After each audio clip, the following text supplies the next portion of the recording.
for December 13th. I'm Councillor Wendy Alford, and I'll be chairing this evening. It would appear that all councillors are here,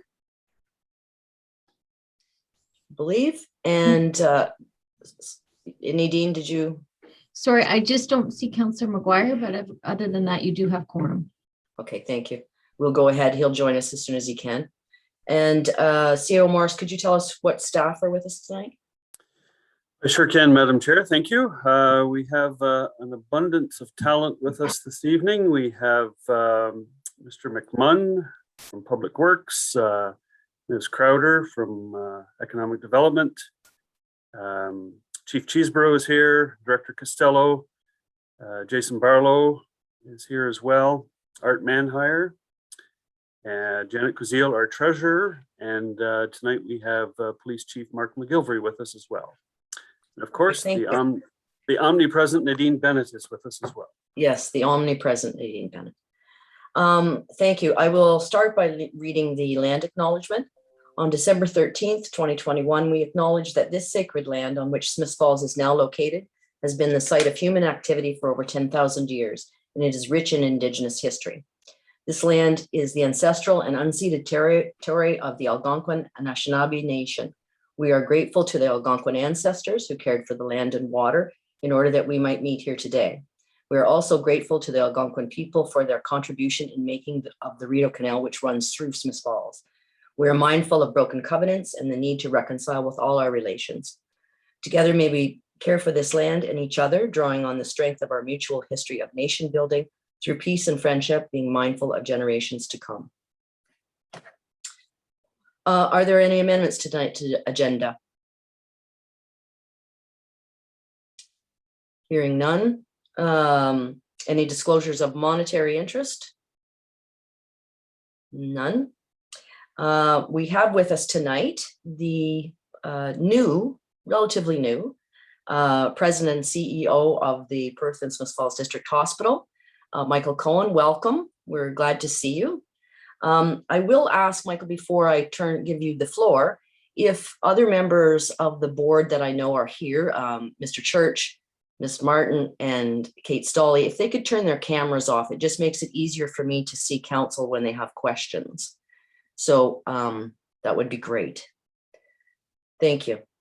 Michael, you have the floor.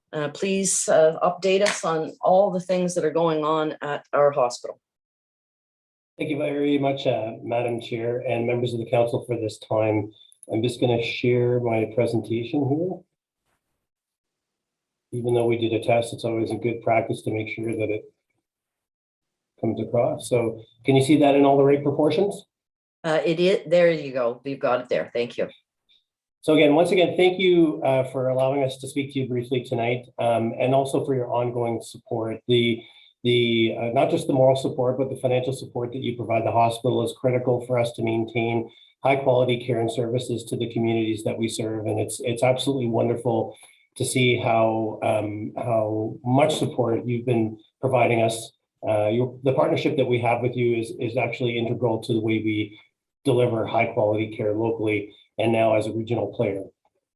So I won't belabor, these were sent in advance. I won't belabor it, but you know, the reason that we're here to talk to you is about exceptional and exemplary care.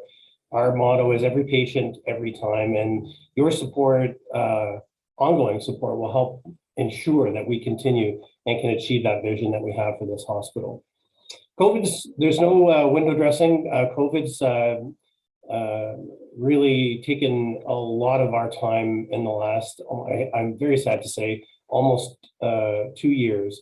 Hospitals have been the cornerstone of the province's response, and we're very proud of the work that we've done in the past 2 years to keep this community safe and healthy while maintaining our core services as much as we can. So as I said, we've been the cornerstone of the province's response, and we've been very busy with assessment centers, vaccine clinics, and assisting with outbreaks in long-term care, along with working regionally with our partners to help reduce now the surgical and diagnostic wait lists, which have grown quite significant over multiple slowdowns and OR and diagnostic shutdowns. Financially, COVID's been quite a serious impact to hospitals. Obviously, in an organization, in organizations like hospitals that are roughly 75, 80% people, we've incurred quite a bit of an expense making sure that our response is appropriate to keep you as members of the community safe. So the province has been wonderfully supportive, but in real dollars, the unreimbursed expenses and revenues are quite significant, as you can see. And this is why the support of groups such as yourself is so critical. So in addition to just a bit of an update, we wanted to highlight that, you know, for keeping our technology up to snuff and our infrastructure up to snuff, it really relies on ourselves and our donors to keep things going. The community is expected to support the purchase of new capital items, including building refresh and medical equipment. So right now, the current capital requirements that we have exceeded the ability of ourselves and the foundations to raise those funds. So that's why this core capital campaign is so important.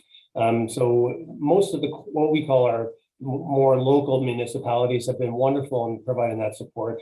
And we're here to, again, ask you to renew that support for us today. So these are some of the numbers in real terms, and they're quite significant, unfortunately. I guess, fortunately, we're going to be doing lots of things to keep our hospital up to date, put in new innovations, but the cost of that is quite significant. In the next 10 years, we're going to need over $31 million. That's roughly about $1.6 million over and above what we generate today. Some of the things that we actually invest in, we're bringing in a new health information system, which we'll talk to you a little bit about. A new MRI scanner, which I hope to have very good news very shortly on that front. Medical equipment and infrastructure. So one of the key cornerstones of our core capital campaign goes towards supporting our health information system. And again, the key message here is that this is not an investment in wires and computers. This is basically a clinical transformation, taking leading practices from international sources and embedding them in our practice. Taking these essential quality and safety check tools that you can build into a system to catch and prevent errors before they happen will go in a long way to improving the quality of care that we deliver to residents within our communities. Part of my background when I was a VP at the Queens Lake Carleton Hospital in Ottawa, I actually founded a health information collaborative of the large community hospitals and some of the hospitals in the outlying areas to do what we're actually doing right now. And I can tell you, in the months before I came here, we saw those results. And these are mostly from what I have seen or my colleagues have seen. So putting these safety checks in place reduced medication errors by 85% in the 2 weeks that we went live. Hospitals that are leading edge, like Sick Kids, University Health Network in Toronto, Hospital for Sick Children, across the world note at least a 15% reduction in all-cause mortality. Improvements in continuity care. Imagine coming to our emergency here in Smith Falls, and the next day your family physician has an electronic record of exactly what happened, exactly the medications and the care that was provided.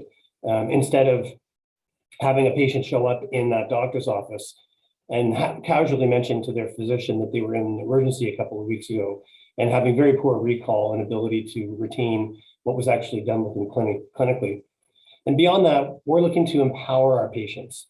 Being able for a patient to have an app on their phone to know when their lab results are done, potentially eventually schedule their own appointment and access their own record. Dr. Kate Stoley's here, one of our physicians and chief of staff. I would really be delighted if during the question period that you would ask your questions about this.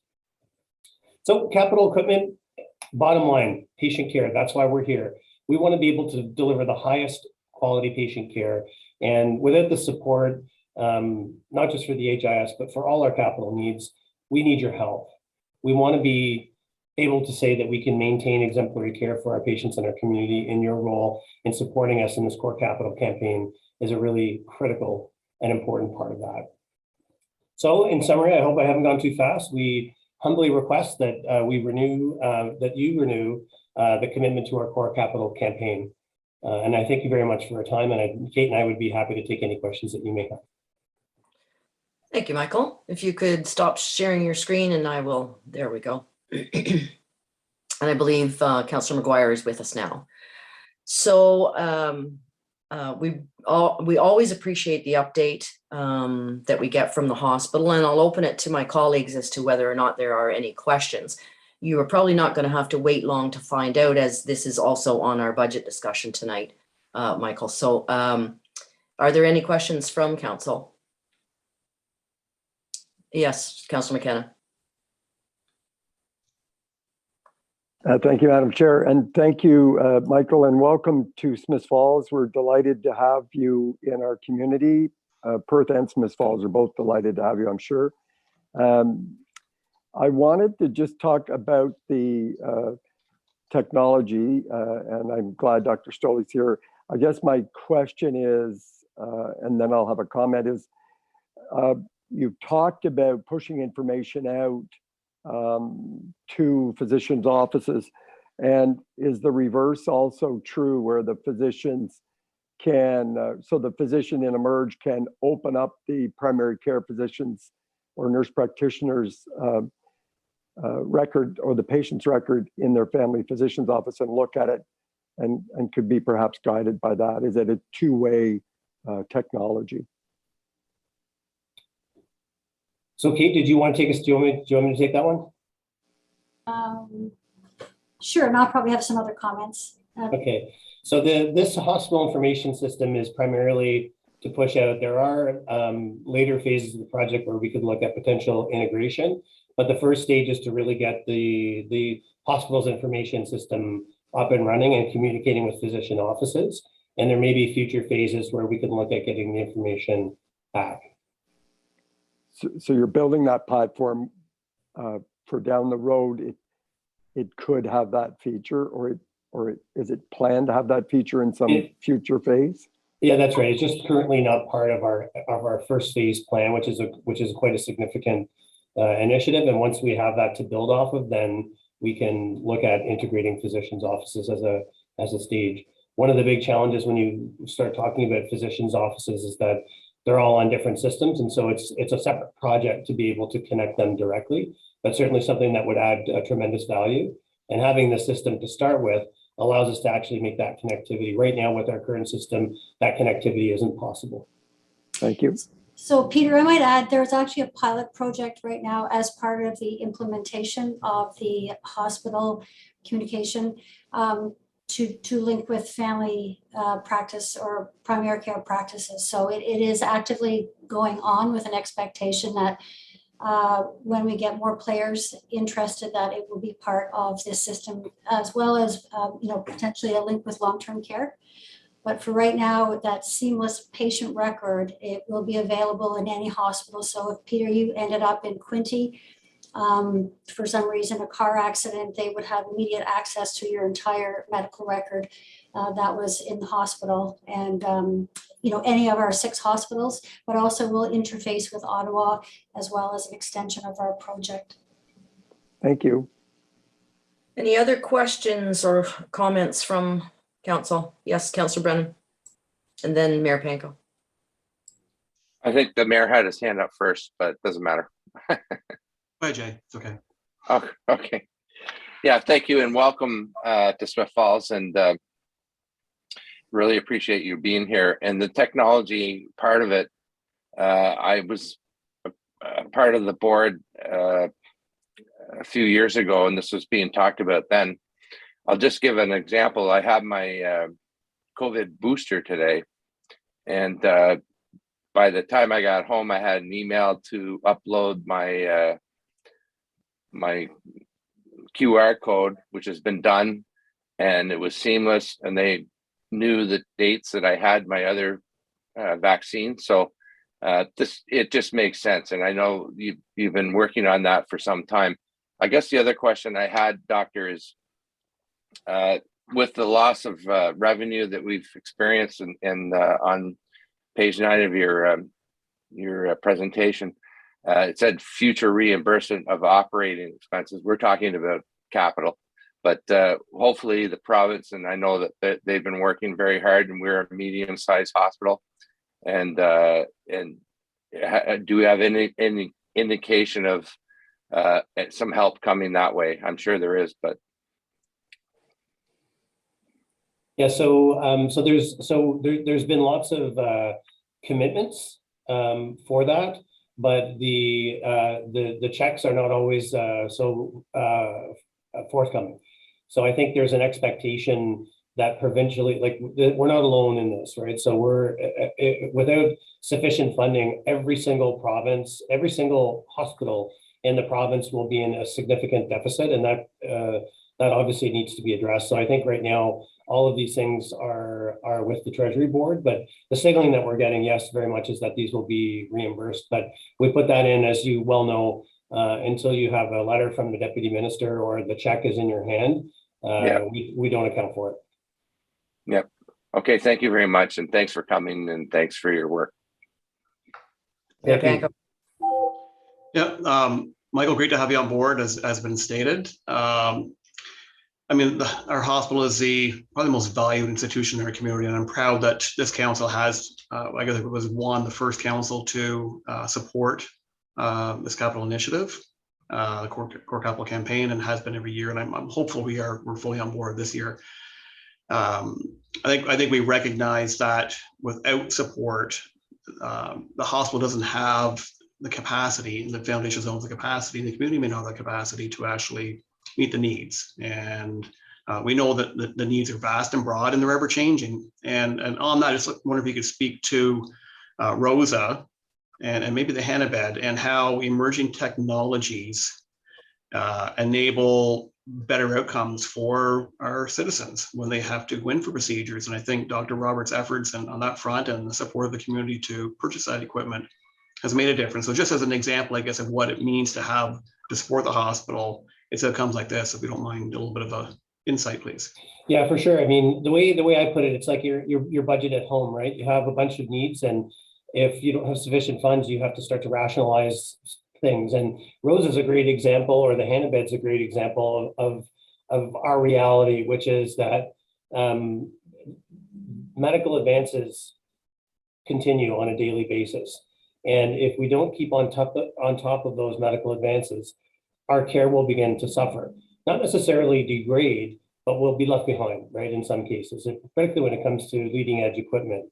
And so as the field of medicine advances, we need to be able to keep pace with those advances to give our patients the very best in leading care. And so, you know, the Rosa or the Hannibed are two examples of where in orthopedics, science has advanced, and our ability to acquire these pieces of equipment allows us to continue to provide leading edge care. And without the support financially to ensure that happens, we will fall behind, and we will be doing our patients a disservice. Kate, maybe just briefly, did you want to jump in there as the physician? Sure. The other thing too is with Rosa and with the Hannibed and with other things that we brought forward, the patient stay is now, they're in and out on the same day. So, and it's the highest quality, that there's precision now in the angles used to insert the implants. And so the outcome is better for the patient in the long run, but in the short run, they can go home the same day. So it's an incredible saving in terms of beds and dollars, and that allows beds to be remained open for other people that need them.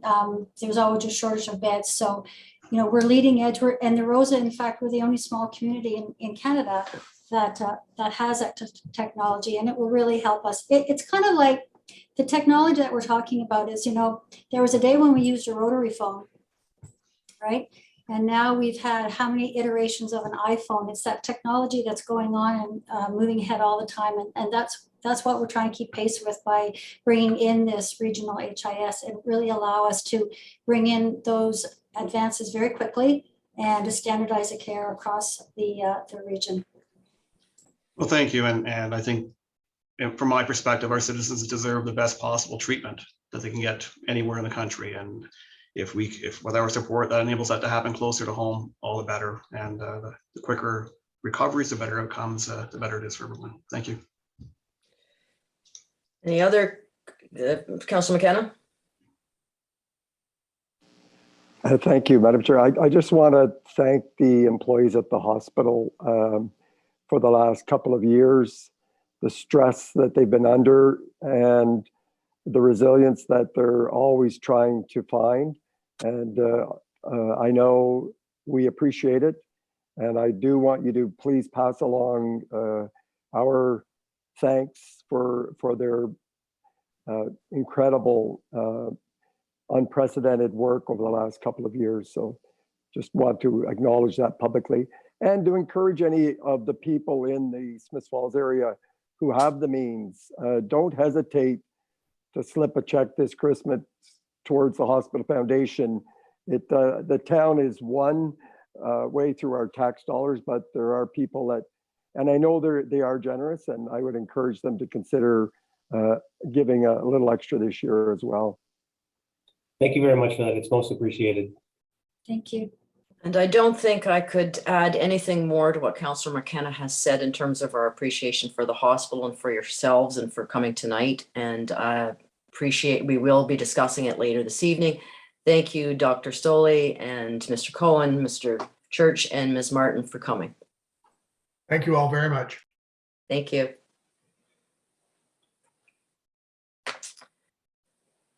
Okay. I got everybody on the screen. Yes, I do. Next, can I have a motion that the minutes of the November 22nd and November 29th Committee of the Whole meetings be adopted? I need a mover. Councillor Allen, seconded by Councillor Dwyer. All those in favor? Thank you. CEO Morris, are there reports tonight from any directors? Or they're going to save all their energy for the budget discussions? We have two brief ones, Okay. which will give us enough energy for the budget discussion. So I would turn it over to Chief Cheesebro to start us off. Thank you. Hello, Chief. The floor is yours. Good evening, Madam Chair and Council. My report tonight is just to give you a brief update on some rapidly changing situations with regards to the coronavirus that's taking place. Kingston, Frontenac, Glenson, and Addington has now moved from 608 cases on Friday to 908. They have 8 schools that have now gone to online learning. Lanark, Leeds, Grenville has 1 school closure, and we're currently sitting at 143 cases. And to put it in perspective, 15 days ago, we were at 28 active cases for our region. So there's been a substantial increase. There's 1,536 new cases in Ontario as of today. Looking at the Section 22 restrictions that KFLNA has placed on starting today at 6 o'clock, they have reduced the number of occupants that can sit at a table when going out to a restaurant. They've reduced the number of hours for services. They've reduced gatherings down to 5 people, and this will remain in place until next Monday at midnight. There's been approximately 36 to 46% of the cases reported are linked to the Omicron virus. I had an opportunity to speak with Dr. Stewart just before the meeting, and Dr. Stewart has indicated to pass along that the Omicron variant will now become the dominant variant right across Ontario. And this is information she's received from Dr. Moore, our Medical Director of Health for Ontario. It's a highly transmissible. The 2 doses of the mRNA helps with the effects, but the booster shot is the key to reducing the spread. She also indicated that they will be providing additional clinics, that the schedule will be coming out shortly, and that those age 50 and over could start booking their booster as of today. So not some very good news.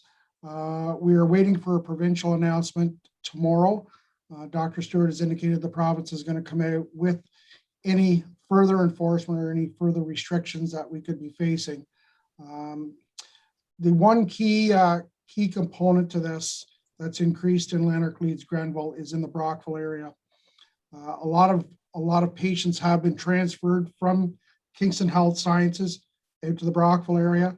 and to Cornwall and to Quinte West. So those cases that they're seeing there are a direct result of a lot of patient transfers. That is my grim update for this evening. Well, thank you for your update, and it's a reminder for all of us and for anyone watching that this is not over and that we need to be mindful every day to protect ourselves and our families and our communities. And rather than wait for any provincial mandates, we can each do our own part to ensure that it doesn't get any more of a foothold here in Smith Falls or in LGL. Thank you, Chief. Any other questions for the Chief? No, thank you. Thank you, Chief. And CEO Morris, there's another. Yes, so I have a brief one. So council may recall before COVID entered our lexicon, there was a discussion going on at the federal level about the Via Rail plans to introduce high frequency rail service between Toronto and Quebec City.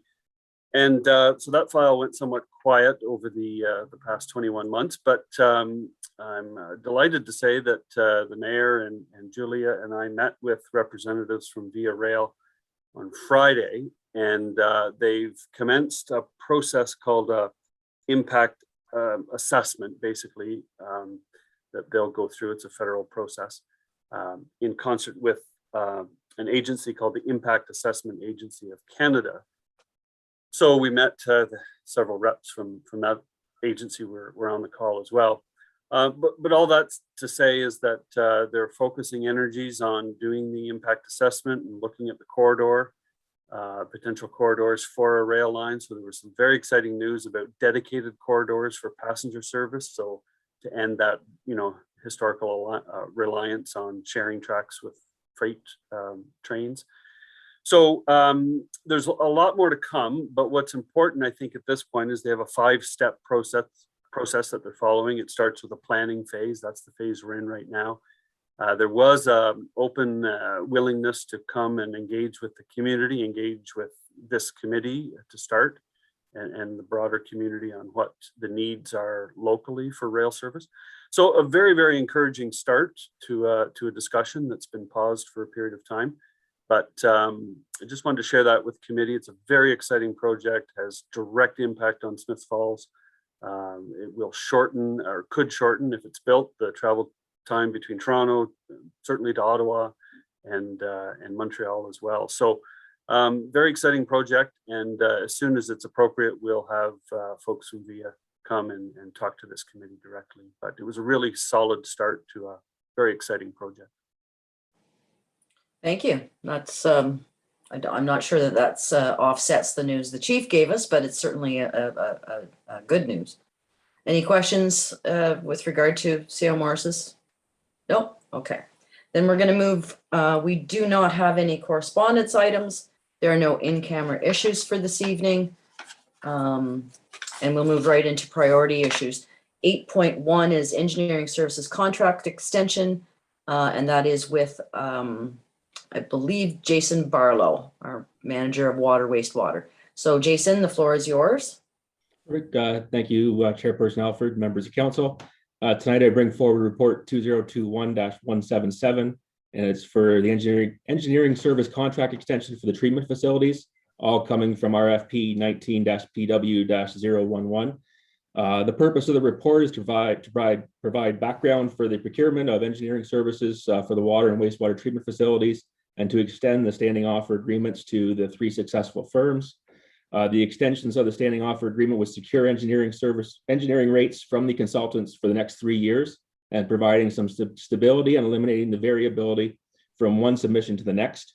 So the recommendation is that Council, the Corporation, the Town of Smith Falls extend standing offers for engineering services for the treatment facilities to RV Anderson Associates Limited, EVB Engineering, and JL Richards, and that Council authorize the mayor and clerk to execute the final contract extensions with each of the 3 firms as presented in report 2021-177. Thank you, Mr. Barlow. Any questions? Yes, Councillor McGuire. Thanks, Madam Chair. Thanks, Mr. Barlow. What's the advantage of doing the extension versus going through another RFP? Within the original RFP and the agreements, we have the opportunity to extend. So instead of going through the whole process and saving some time, there is that option in clause 6 of Annex C to extend the agreements for another 3 years. Any other questions for Mr. Barlow? Seeing none, yes, CEO Morris. Yeah, what I would add or supplement Mr. Barlow's response with would be to say that the 3 firms being recommended, we've had great service from them. They've been very responsive, very professional. So they've met our criteria in terms of the level of service we expected. So we felt comfortable recommending an extension because of the performance that we've experienced over the last 2 years. Okay, if there are no other questions, could you want to give me a thumbs up, or if we have consensus? Great. Mr. Barlow, you have your direction. Thank you very much. And next, Food Waste Diversion Partnership 8.2, and that is with our director, Paul McMunn. And so, Mr. McMunn, if you want to go ahead. Thank you, Madam Chair, and good evening, members of council. So this evening we'll have a presentation from Food Cycler Science Corporation, and then we'll get to my staff report after that, and then we'll take questions from the from council members. So I would like to take this opportunity to introduce Alex Heyman from Food Cycle Science Corporation, who will be presenting the food waste diversion household countertop unit, so I've kind of phrased it, called the Food Cycler. This product has been chosen as a semi-finalist in the Government of Canada's Food Waste Reduction Challenge. Alex will be discussing the technology and its successes in reducing food waste from our solid waste stream. And lastly, a proposed partnership pilot project with the town for use of the technology at 100 households within town at a reduced cost. So without any further ado, I'd like to welcome Alex and turn the floor over to him for his presentation. Good evening, Council. I will be sharing my screen and I'll take you through a presentation. I understand there's a pretty long budget meeting coming up, so I'll keep it as brief as possible. Can everybody see my screen okay? Yes. Fantastic. So I'm from Food Cycle Science, based out of Ottawa, so not too far away. And since the beginning of this year, we've been working on municipal partnerships sponsored through the Government of Canada's Food Waste Reduction Challenge. And we've had over 25 municipalities join us in testing this technology as an innovative way to reduce food waste from households. Locally, we had Carleton Place confirm their participation last week. And several other municipalities in the SDG area, around Cornwall, and really across Canada. So really proud of all those partnerships thus far. In direct-to-consumer markets, we work with some great partners, including Vitamix and Breville, which is a great endorsement from some of the leading small appliance brands really in the world. So going into food waste quickly, as you know, in Canada, we unfortunately waste quite a lot of food, and our household waste stream is composed of anywhere from 25 to 50% organic waste. This waste is heavy and is quite expensive to dispose of, and those disposal costs rise year after year. And so without diverting it, those costs will continue to go up. And they also present quite a significant environmental impact as food waste decays in landfill anaerobically and turns into harmful methane gases. Food waste really is a local issue since municipalities are responsible for waste management, creating significant cost, environmental and community challenges. If we can get the food waste out of the garbage, we might not need as frequent collection. There's less odors. There might be less animals investigating our garbage, possibly less trucks on the road. So really a lot of advantages to reducing how much food waste is going out to the curb. Many people say, haven't we already solved this? Can't we use green bins or backyard composters or landfills? Well, green bins work quite well in large cities where you have dense housing, economies of scale. Nonetheless, participation isn't always great. We've had this program for over 10 years in Ottawa, and our participation rate, I believe, was about 57% last year. It's a very expensive service to offer. The Ministry of the Environment estimates about $268 per ton for green bin programs, and this can rise even further when participation isn't great. Backyard composting is also a great option. We'd encourage anyone who's backyard composting to please keep doing so. Very inexpensive option, but it's not for everybody. And even though there's been a lot of promotion of backyard composting at the municipal level for decades, the rates of adoption seem to have stagnated, and we don't know if they'll go up all that much more. Then finally, landfilling is what we do today for the most part, is expensive and really not great for the environment. So with that in mind, our solution with the food cycler is we've created a small countertop appliance that reduces your food waste into a nutrient-rich soil amendment in as little as a couple hours, right at home on your countertop. It's all about making recycling your food waste easy, clean, and convenient. The technology is a combination of heat, mechanical agitation, and aeration that breaks down your food waste to reduce weight and volume by over 90%. It's very simple to use. You add your food waste to the bucket, you add the bucket to the unit, you press start, and that's essentially it. It takes all your fruits and veggies. You can take dairy, meats, poultry, fish, which backyard composters is typically not recommended. We can do fish and even some bones, such as chicken bones. Also, all your tea bags, eggshells, really all types of food waste, with the exception of very large hard bones. So you put your food waste in the bucket, and 4 to 8 hours later, with less than a kilowatt hour of electricity, you have a dry, sterile soil amendment that can be used in gardening, landscaping, home heating. There's a lot of different applications for it. And because there's so little of it, it's very easy to store. A typical household will generate perhaps a 5-gallon bucket over a 6-month period, and most people will store it all winter and then use it in the spring when it's time to do some gardening. Alex, can I just stop you for a moment? Yes, of course. If you are changing, we're not seeing a change to your first page of the PowerPoint. Oh, no. Still, it seems that it's paused. My apologies. No worries. I've been continuing. Well, you were quite articulate in what you were saying, but I thought perhaps a picture's worth 1,000 words. Yes, absolutely. So thank you very much for flagging that. This is a slide I had to capture the different types of products the unit can accommodate, as well as a picture of it here on the left. And then, as you said, a picture is worth 1,000 words. So to illustrate the process, you have the bucket of food waste on the left that's broken down by about 90% during the cycle on the right. In terms of the environmental impact, we can reduce emissions by about 95% versus sending the food waste to landfill. And this is a reduction of methane gas, which is something of increased awareness, especially after the recent COP26. Methane is a very important topic, a very potent greenhouse gas. We're quite similar to backyard or central composting or anaerobic digestion.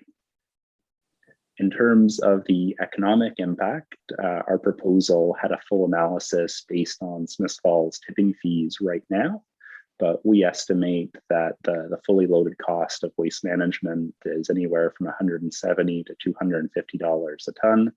And with the food cycler, because we're taking out a lot of the expensive intermediate steps, we're able to offer a significantly reduced cost for the food waste, which is diverted. In terms of regulations and social pressure, we hear often from residents that they want solutions, they want to do their part for the environment, but they also perceive waste as something that local government is responsible for, and they expect their local government to come to them with solutions. The Ministry of the Environment, Conservation and Parks has also issued a food waste policy statement. Many municipalities right now are exempt. However, this tends to be in flux a little bit, and we expect there to be stricter regulations by 2025 for source separated organics. We've done several pilots now, including 4 in Ontario that just wrapped up at the end of November. Our most longest running pilot, I should say, is in the city of Nelson in BC. Some great results. They're really our pioneer with this program. 250 households diverted 25 tons of food waste over a 3-month period.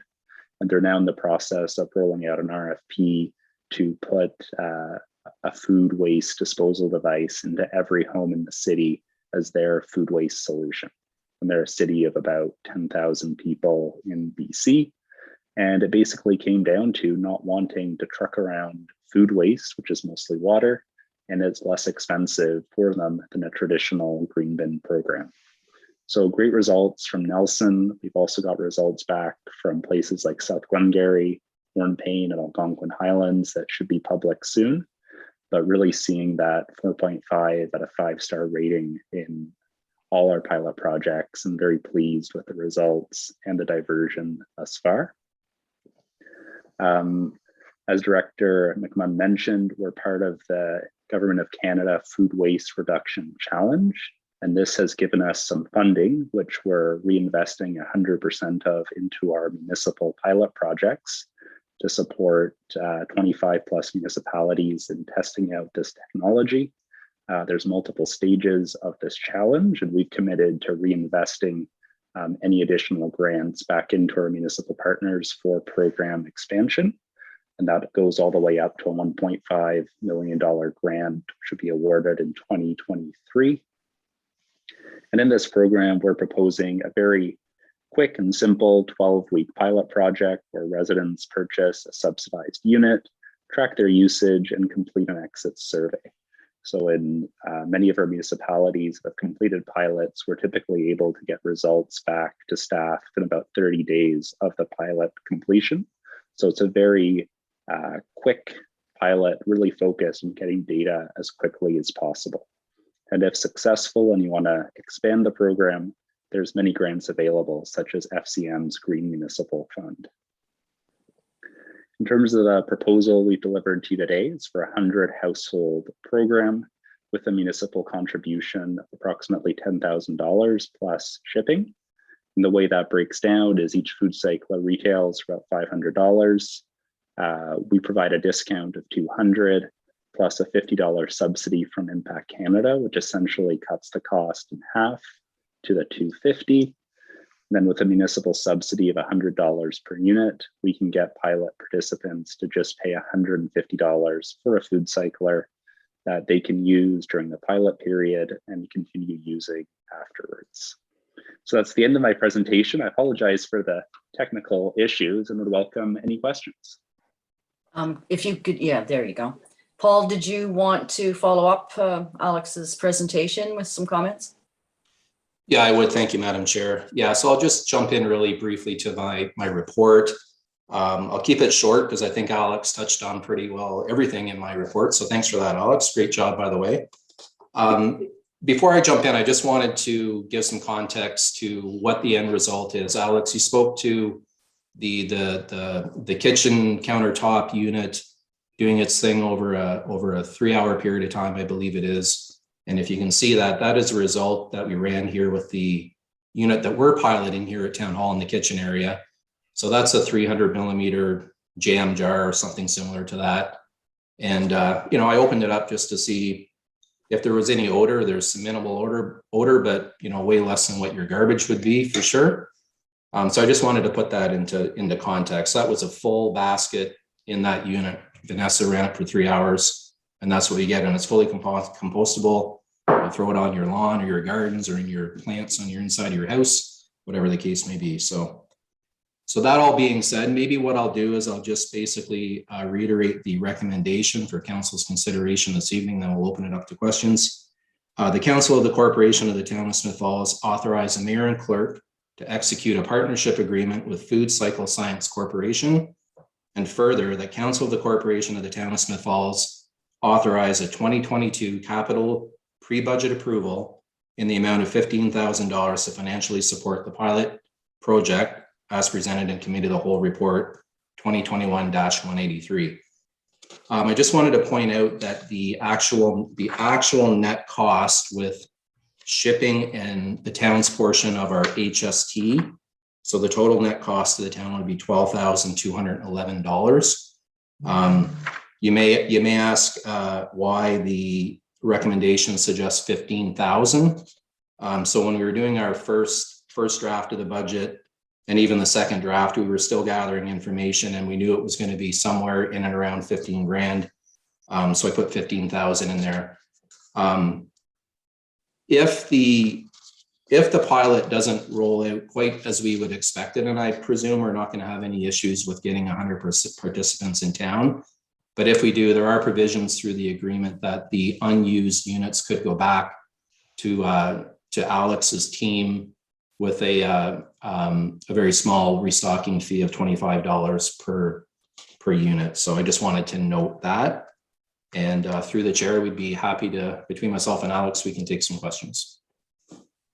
Councillor Dwyer, then Councillor Mayor Panko, then Councillor McGuire.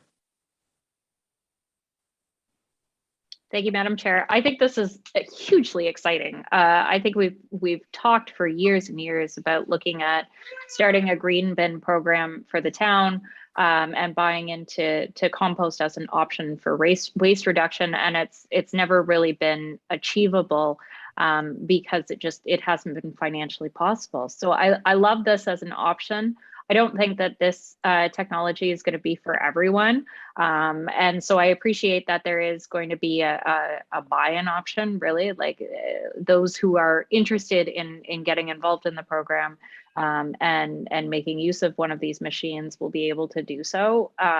And hopefully the more there's exposure to technology like this, the more people will get on board and see the convenience of it. And we can continue to grow the program. But I think this is a great opportunity as a first step. And as we've seen from Alex's presentation, it looks like at the end there might be a net reduction in our output cost for waste removal. So I think that's positive, and I think anything we can do to move towards a zero waste lifestyle within the community is well worth endorsing. Thank you, Madam Chair. Mayor Panko? Yeah, thanks, Alex. And second time I've seen your presentation. I was at the Climate Action Committee meeting with the county going back a few months ago, and I'm just as impressed today as I was then. I think our staff and contractor and our residents do a great job of managing waste. But to your comment, 30 to 50% of waste is organics, and I think it's even more of the weight, I guess, of our volume is even more than probably that overall number. So the opportunity here to divert waste away from landfills, ultimately, perhaps we get to the point when we wouldn't need weekly garbage pickup if we had enough of the organics being looked after through this method and the food cycler. The other thing too, I guess, I think a lot of people start out doing backyard composting, and it's just not convenient. You're having to take your scraps out in the middle of the winter and the cold or the rain. You've got skunks and raccoons and vermin who can be troublesome from time to time. And I think so. It's a lot of reasons why people don't do it. And a green bin program seemed enticing at one point in time, but I think this makes so much more sense than any green bin program. And we look at what's left over, and I think it's at 10 cents a cycle to complete this. Every reason in the world why we would endorse this. So we certainly have my full support. Thank you. Councillor McGuire? Thanks, Madam Chair. Great presentation, Alex. I've been really looking forward to getting my hands on one of these since, hearing about other municipalities with them. I've got some questions on how they work and on the pilot. The first is, I was really surprised by the cost of electricity. How does this thing, is it using conduction, convection? What's the process once the food waste goes in? So there's a heating plate in the bottom of the unit that removes a lot of the moisture. And at the same time, there's a grinding mechanism that's turning and agitating the food waste. By having the cycle over a long period of time, and well, a few hours, I guess isn't long versus something like composting, but in benefiting from the airflow through the device, we can significantly reduce the power consumption. An average would be about 0.8 kilowatt hours per cycle. So if you run that off peak, which I believe is about 10 cents or something, you're looking at about 8 cents per cycle. And we hope to keep improving the technology and drive those operating costs down even lower, but we're pretty pleased with how efficient it is right now.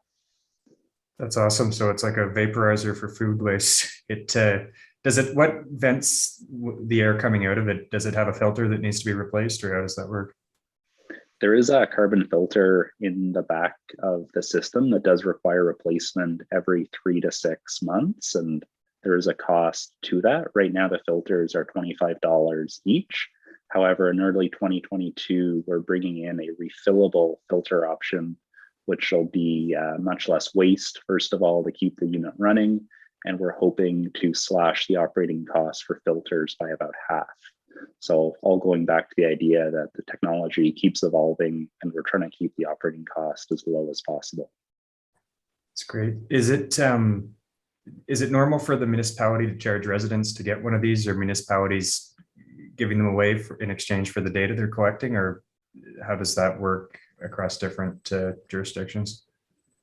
So we've tried a bunch of different models with our different partnerships, and the model we found that works best is everybody has a bit of skin in the game. So our company is subsidizing this very heavily. The federal government's chipping in, the municipality chips in and saves the waste hauling, and the resident also pays, because I think in a pilot like this, you want to get the residents that are interested and engaged and will use the unit that is being brought to the home.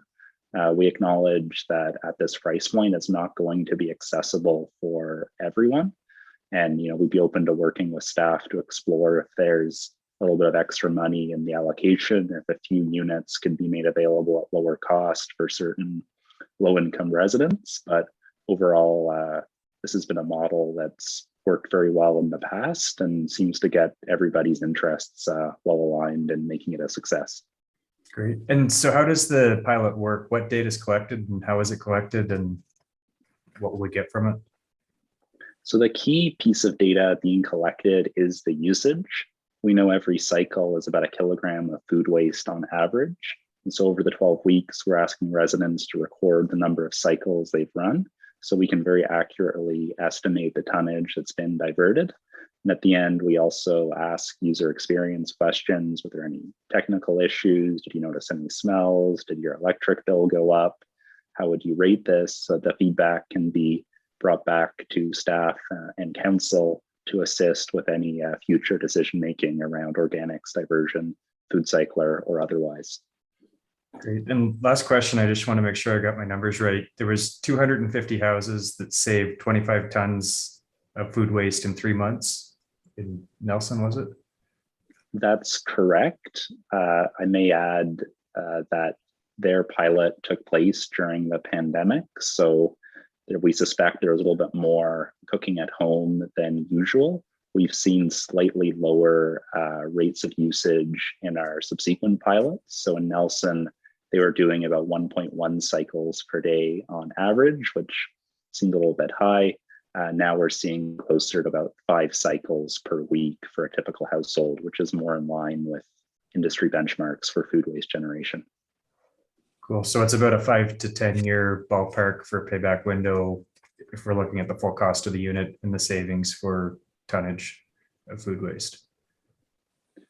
Yeah, I think the payback will vary depending on the full cost of waste management, including the collection, tipping, bin costs, all that sort of stuff. For the municipality's contribution specifically, we index that only against the tipping fees, which we'll be able to estimate the reduction in, and that has a payback of about 3 years, a little under 3 years.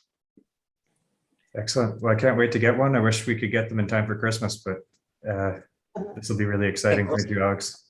Thank you. Councillor Dwyer first, and then Councillor Allen, and then I believe Mr. McKenna has questions as well. Go ahead, Councillor Dwyer. Thank you. Sorry, Madam Chair. In my excitement over the product, I forgot to ask a question. I understand that they need a filter to go in them as well. Oh, how much is an extra filter? Because it looks like you have to replace those every 500 cycles, it says. So through the municipal programs, the filters cost $25 each. However, there's no obligation to change your filter. They are purely for odor control.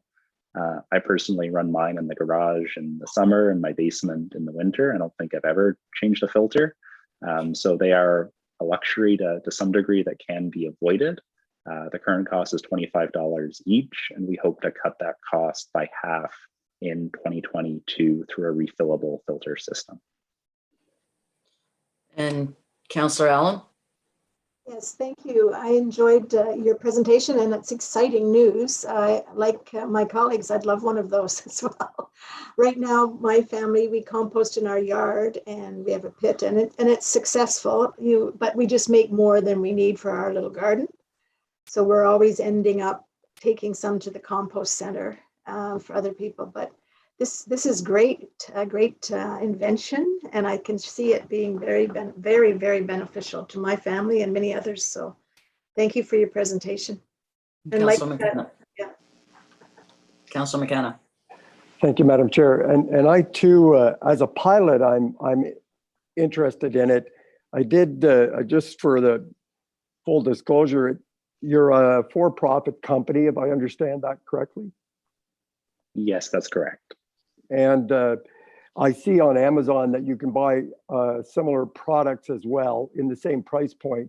So if Councillor McGuire didn't want to wait till Christmas, he could go out and buy one unsubsidized right now. If I think Amazon probably have it there in a couple of days. And the final, I guess, point is around the again. It was a third point. You're a for-profit company. As a pilot, I'm interested mostly because I want the data and for our community and to measure the uptake that we would get. But this isn't, oh, I know what it was. As part of the whole reducing our impact on the whole world, would your product come with a repair manual so that there would be a way that if it broke down, I'm interested in the durability of the product, and if a do-it-yourselfer wanted to fix it, would you send that information out with the product? So let me do my best to address those points. In terms of durability, we estimate the lifespan to be approximately 5 years right now, 5+ years. And with regards to the repair, it does come with a warranty and some parts are available, but we acknowledge we can do better. And our goal in 2022, again, is to introduce an update that will allow all aspects of the unit to be repaired by the user through a fully modular design. So if anything breaks, we can ship out that module and the user can replace it and keep going. We're not quite there yet, but that should be in place by the end of next year, as it is a concern. We want to be reducing waste with this system, not creating new e-waste in our landfills. And if I may, Madam Chair, is there a computer modular in this somewhere, or is it all mechanical and electrical? There's no, I guess, connected or Wi-Fi integration at this time, though that is something we're considering adding in the future. Thank you. And Councillor Brennan. No, thanks for the presentation. And I guess my question would be, and I support the pilot project, first of all, I'm going to say that. But a couple of questions. And someone that I've been involved in dumps before, and in Ontario, can someone enlighten me? What is the percentage of residential waste as opposed to ICI waste? I mean, industrial, commercial, and institutional waste. I think it's a lot higher for the latter. And maybe Malcolm would know that. Through the chair, I don't have the numbers off the top, but I could certainly get them for you. I do know the recovery rates from recycling for residential is much higher than the IC&I sector. ICI is painfully low, and that's why the province is moving to more of a producer pay model. But in terms of the percentage of each, depends on the complexion of the city or town. But I can provide or I can get those numbers for Ontario and send them out to members of the committee. Yeah, that would be good. I mean, I don't think it hinges on my support or not support, but it's just a point of interest. And the other question I would have, and maybe Malcolm, you would know, there's many municipalities that have a green bin program. I just cringe at us trying to do that. And I have family in Ottawa that try to participate, and it's just I think this is a great alternative. But is there a legislative move to make that compulsory and across the province? Do we know that? Through the chair, yeah. So the province has issued a policy statement at this point, so it's not law yet. But I fully expect once the Blue Box transition program has occurred, wet waste organics will be the next frontier, so to speak, because we know it's a significant amount of the waste stream. So I would predict that's coming, probably not too long after 2025. So this is an alternative to that. One more through the chair.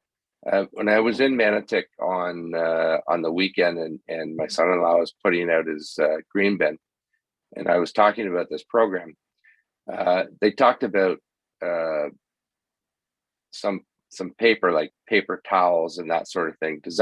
Will this accommodate that? Because they put it in their green bin. Yes, it can take paper products, paper towels, Kleenex, coffee filters, paper-based tea bags. The only material I'd say that a green bin would take that ours would not, in terms of food and kitchen waste, would be very large bones, like a T-bone steak or something that's just too hard for a device to break up. And then also the compostable plastics are a challenge as well. Your mileage will vary with those, but those pose problems in many green bin programs as well. Yeah. Okay, thanks. It's I think we should get it going and see where it goes. But it's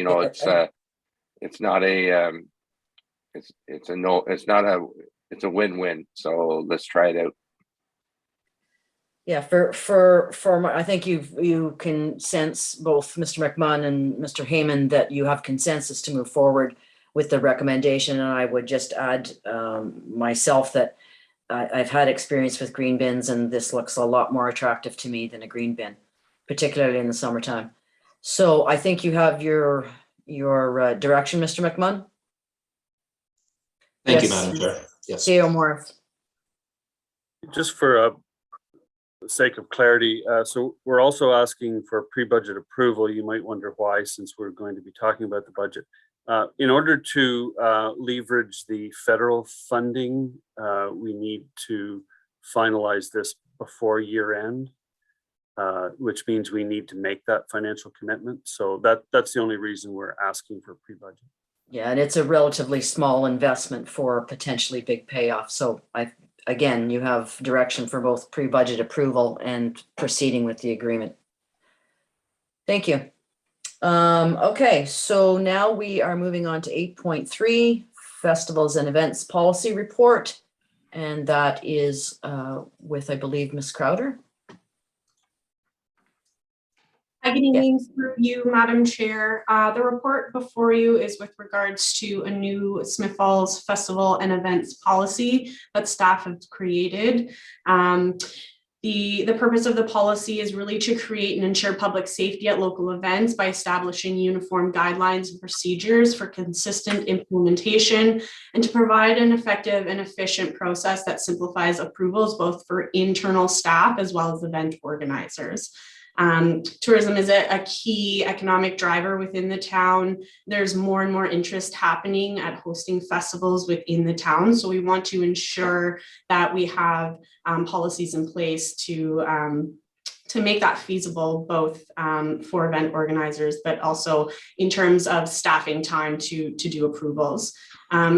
In the past, we've had a few iterations of an event policy. A lot of that was focused around the grant portion of event policies, and over the last few years, those policies have been amended. And we're currently in a situation where the most current municipal grants policy that was adopted in September doesn't include any provisions related to approval processes for events. So the draft policy before you is being recommended to build on those previous iterations and formalize the process of managing events and approvals. Within the town, the current process, many departments are managing event approvals individually. And again, this will just be a way to formalize the process and to coordinate it effectively through one stream, and really having a point of contact for the event organizers rather than having to go to multiple different departments in order to collect those different approvals. We also have a number of bylaws that the event policy touches on: noise bylaw, refreshment vehicle bylaw, busker bylaw. So really, again, this pulls all of that information into one policy document that we can use to manage events. Some of the new provisions within the policy, it sets out guidelines. Really, the policy is governing outdoor public events on municipal property. Indoor events in public facilities will continue to be processed through community services. There are two different levels for the application, one being small general events and the other is a major event. And really that is differentiated by the impact to the community as well as the number of people who will be attending events. And that helps us give different timelines for event organizers. So smaller events will only need 30 days at a minimum to put their application in, where larger events take more time to plan and organize and approve. So we're asking for at least 60 days for those events. Some activities or events will be exempt. Smaller community gatherings that are private, less than 25 people, and don't involve any food or alcohol. We're trying to exempt them to really limit the impact to event organizers and not make the process onerous for them. The application will have no fee or deposit. In the event that there's damages or additional costs, we'll really look to recoup those costs by charging the event organizer directly. But events in the past, we haven't experienced any large damages, so we're anticipating that's not going to be something we're going to have to deal with. Moving forward, the festival and events policy will run through the Economic Development Office. We'll manage the process, ensure that all departments are circulated and approvals are obtained, and we can coordinate with the event organizer. And really, education is a big piece to this. We want to make sure that we are planning education to the public and working with event organizers so they understand their responsibilities and what's expected through the events policy. So in the new year, we're looking at formalizing the application as well as doing a guide to festivals and events in Smith Falls, and we'll launch an education campaign so that the community is really aware of this new policy.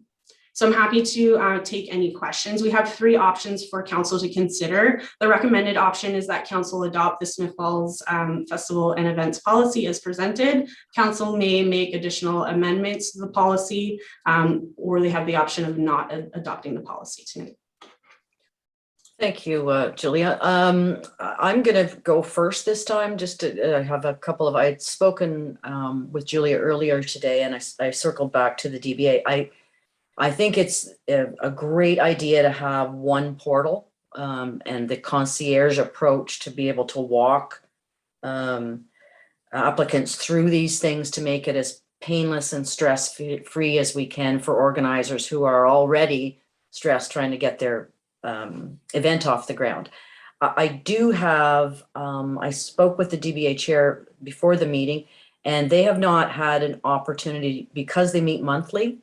And last month was the AGM, their AGM. They have not had an opportunity to really go through it and discuss it at the board and give you any comments. And as a former organizer of both Settlers Days and Old Home Week, which are major events and would be major events, I think my own sense of this, in addition, and I mentioned it to Julia earlier, I'm a little bit concerned because some of these bylaws that would impact this application process, I'm not sure all of them are up to date or current.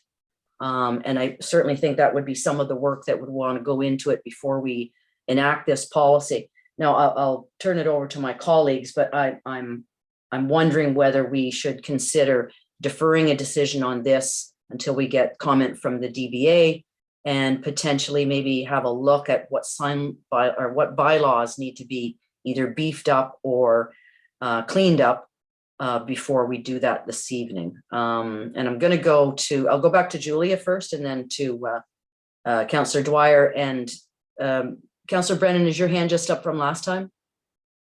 Okay. So sorry, Julia, go ahead. It's okay. Through you, Madam Chair. So we did do a number of public consultation, especially with our event organizers. So in the beginning, when this was being developed through the fire department, the initial draft was sent out to event organizers and local community stakeholders for feedback. And then 2 weeks ago, we also resent it back out to about 15 organizations. So that did include Pride, Paddle Fest, Powwow, the Chamber and the DBA, and the Legion. I know, like you said, your board didn't have a chance to review or provide comments just with what was going on.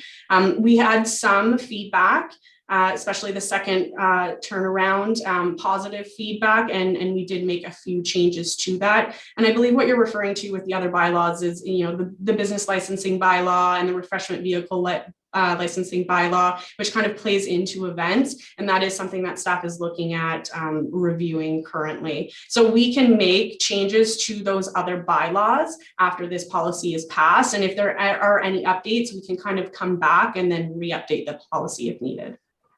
Okay, and Councillor Dwyer, you had questions, comment? Thank you, Madam Chair. I do. I think this policy for me really misses the mark in a lot of ways. And I don't disagree. I believe that it's important to have that policy in place so that people know what's expected of them, and they don't have to go through hunting other pieces of legislation to figure out what that is. But I think, there's a philosophy of community engagement where you work in a way as to try and limit major risks to the organization, while trying to facilitate community development. And I feel that this policy fundamentally are risk adverse to be advantageous to our community. And I won't go through this section specifically because really my hope is that perhaps we can send this back for consultation, meaningful consultation with some of the event groups that have experience with implementing this rather, but also send it back for a bit of a rewrite. And the one example that I have is actually the very last section. It's underground utilities, and the idea of having event organizers call and confirm all of the local utility companies to get written authorization that they can dig, stake, or fence an area seems absolutely bonkers, particularly given that most of these activities that we've seen have been on municipal property anyways, and we have a pretty good idea of where our infrastructure is. So I get that, there are sections in this policy that use a lot of discretionary language, the idea that it may be required, it may not, pre-consult with staff and will identify where. But I think that this whole approach is just far more risk adverse than it needs to be. And I think it's going to be detrimental to our ability to welcome events to our community. Thank you. Thank you. Councillor Brennan? And then Councillor McGuire. Yeah, I've got to agree with that. I guess I think that, you know, I've talked to some people today. They had no idea this was coming forward. They hadn't heard about it, and they organized big events. And I know, Julia, you said that you've reached out, but they had no idea. And I guess my question would be, one of my questions is, what do our neighbors do, and what type of policy do they use? Because you know, our neighbors have events at Carlton Place, Perth. They have big successful events, and I'd like to see what, you know, what sort of things that they do or require for their organizers. In my view, and I have to agree with Councillor Dwyer, I think this is the policy is bureaucratic. It's onerous on the event organizers, and in fact will discourage participation or organizers to organize an event. I'm a member of a service club, and I can't imagine having to go through those types of hoops to organize a little event. So I agree with the chair. I mean, I think we should defer this tonight. I'm not prepared to vote for it at a council meeting and to adopt this. Councillor McGuire and then Councillor Allen. Thanks, Madam Chair. I share all the sentiments of yourself and Councillor Dwyer and Councillor Brennan. I'm wondering how, like, this is a 17-page document. It's a lot to take in. And I really think it's going to be difficult for community groups to follow, but I'm wondering, how does this work on private property for events that would be hosting an on-the-roll program, or an event with funding from an on-the-roll program or something similar? Indoor events, do all of these rules come in all of a sudden on top of the existing set of checks and balances that are out there? Yes, Julia. Through you, Madam Chair.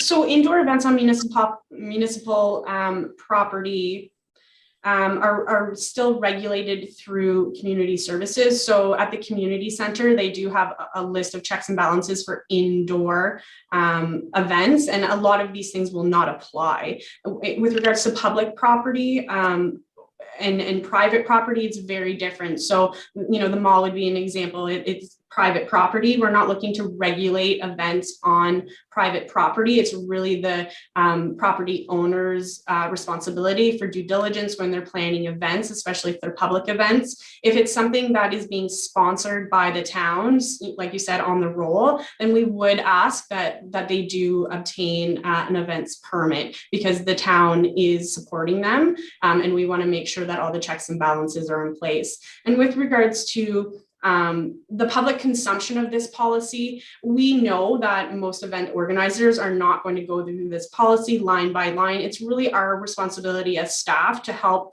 guide them through the process. And my comment about the public education is to hold sessions with them so they do understand it in plain language, and to build a guide in plain language to say, this is what you need if you're having a small event. This is what you're going to need if you're having a large event and there's road closures. For small public community events, a lot of those are going to be exempt, and a lot of checks and balances are already in place that are not going to be above and beyond the municipal regulations. So if someone's having an outdoor event in the park and they want to license it, all of those approvals have to go through AGO already. And so the municipality is triggered through some of those processes. So we wouldn't look to be going above and beyond. We're just looking to confirm that they've got the proper approvals that they need in order to have an event on municipal property, if that helps clarify things. Yeah, so like, I'd love to see. I'm sorry, Councillor McGuire, there are two other councillors I was wanting to get to, because I think I see what consensus is coming here. So Councillor Allen and then Councillor McKenna. Yeah, no, thank you, Madam Chair. Like I've sat on had a committee for our Healthy Living Festival from the beginning, a number of years, a very successful, very large festival. And if we had been given this document at the outset, I don't think we would have become a committee of that, because it's scary, you know, for someone that's not involved in in doing festivals ongoing. There's so much in this that and a lot of what it's written down in my experience with our staff, who are all wonderful, we've never had to do half of these things because we work together. Like for instance, having to know where underground things are in the ground to put up a tent. Like there's just so many things that I think people, especially groups, they're volunteers. And as Councillor Brennan said, their volunteers are giving back by doing a festival and giving all kinds of their time and their energy and the love of our community. And this is just, it just sounds like it's way, way too much, in my opinion. Thank you, Councillor McKenna. Well, I agree that we don't need to make a decision on this tonight. However, I'm a totally opposite view of just about everybody tonight. These things were probably in place and already, and they had to go around and find them all over the place. And all that I see we've done is pulled them together. The last thing we want as a volunteer group is to find themselves in a situation where something really bad happens and they're going to find themselves in big hot water. Unfortunately, many events, and you see them in the paper, the crowds aren't properly managed and people get crushed. Stages sometimes collapse. So I think these are reasonable expectations that were probably there all along. And event organizers are intelligent people. And as our staff said, they walk people through and help them find the answers to these if they don't understand them. I don't see anything that's not reasonable in here that anybody putting on a large organized event has to comply with. I find it quite reasonable and helpful. So I'm of a different view, and I also agree we don't need to decide this tonight. Okay, so yes, Mayor Panko.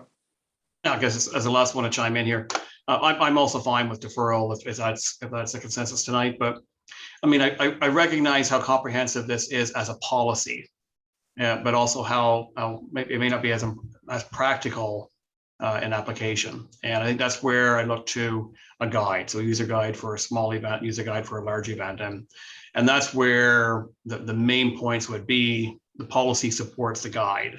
And so the face fronting document would be that guide that would go out to organizers with the refer to policy in situations where needed. So I understand what this is coming from, but also appreciate council's committee's comments that it may be a bit of a deterrent to people to look at this and think, how am I ever going to plan an event when I've got to do all this work? So I think that we've had some great comments tonight. Yeah. But again, I'm fine with wanting to defer this, and if there's further consultation needed with the DBA, and then also think that's some information for Julia to take back and before this is finalized. Thank you. Yeah, I do think the overarching message here to pull it all, the concierge, I see this as more of the staff's policy, and then they should, as Julie has planned, do an education piece. But I think the consensus is for us to defer this and maybe tweak it a wee bit. I'm not sure how we'll exactly roll it out or how much more.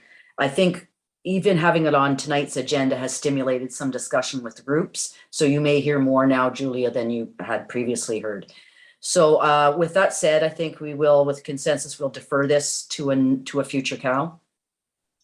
Yes? Okay. Thank you very much. And thank you, Julia. Okay. We then are moving on to the main event tonight of the agenda with our treasurer, Mrs. Kozil. If you could begin the beginning of our budget discussions this evening. Thank you, Madam Chair. So we're here this evening for our second draft of the 2022 budget. So I'm just going to share my screen and bring up just a high-level PowerPoint to sort of the action from the first draft, which was on November 22nd, and the direction we need to carry us through to the third and potentially the final draft of the budget. So just bear with me.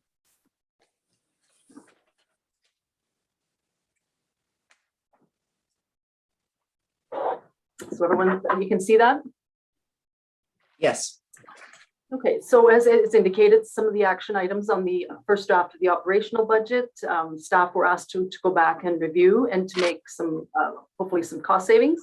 So some were found to the tune of about 33,000. So the revised total operating budget is 18.6. The net increase, our tax revenue from the first draft is 773,000.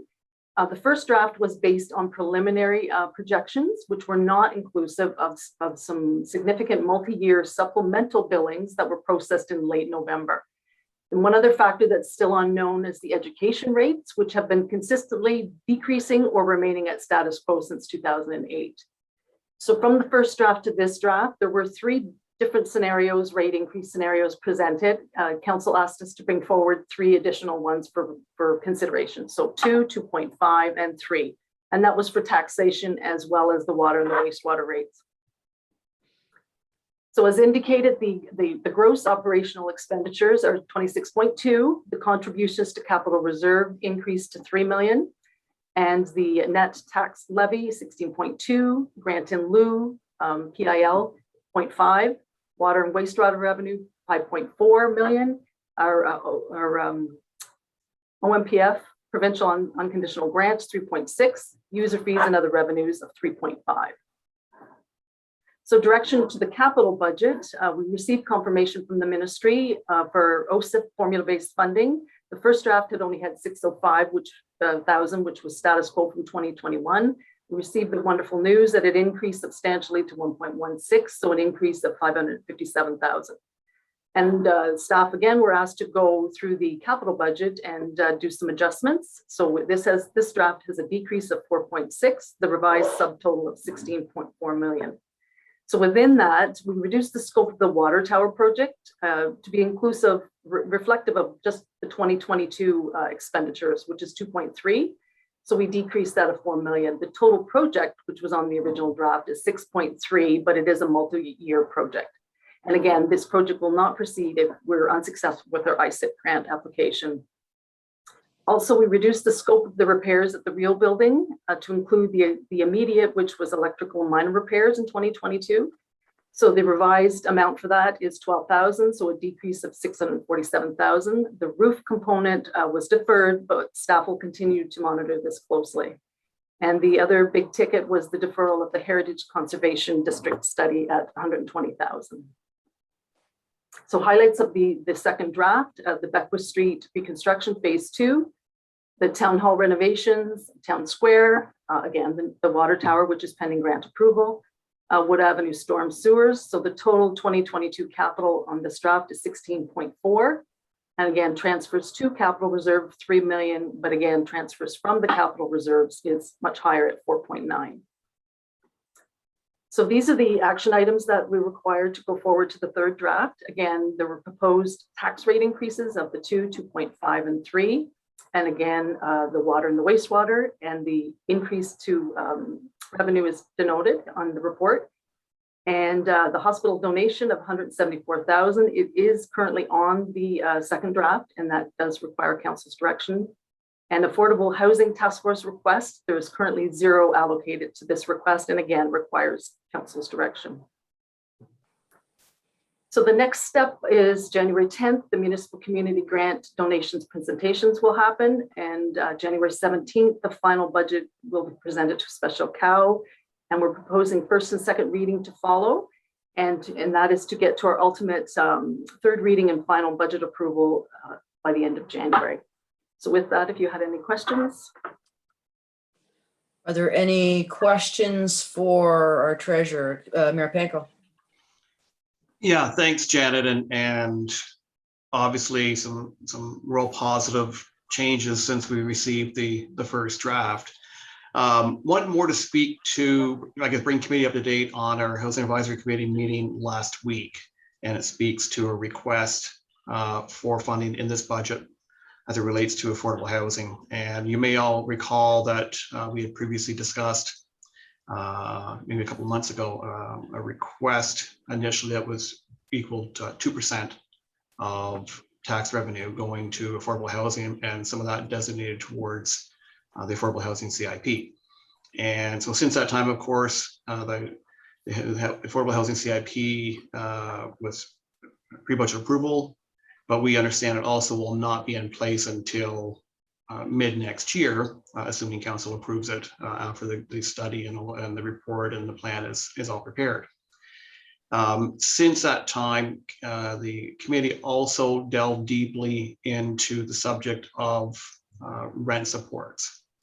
And so many of us may be familiar that there is a portable housing benefit that is available through the county, which supplements an individual's income or provides rent to support people who are living below a certain income threshold and have a higher level of rent than what may be affordable to them.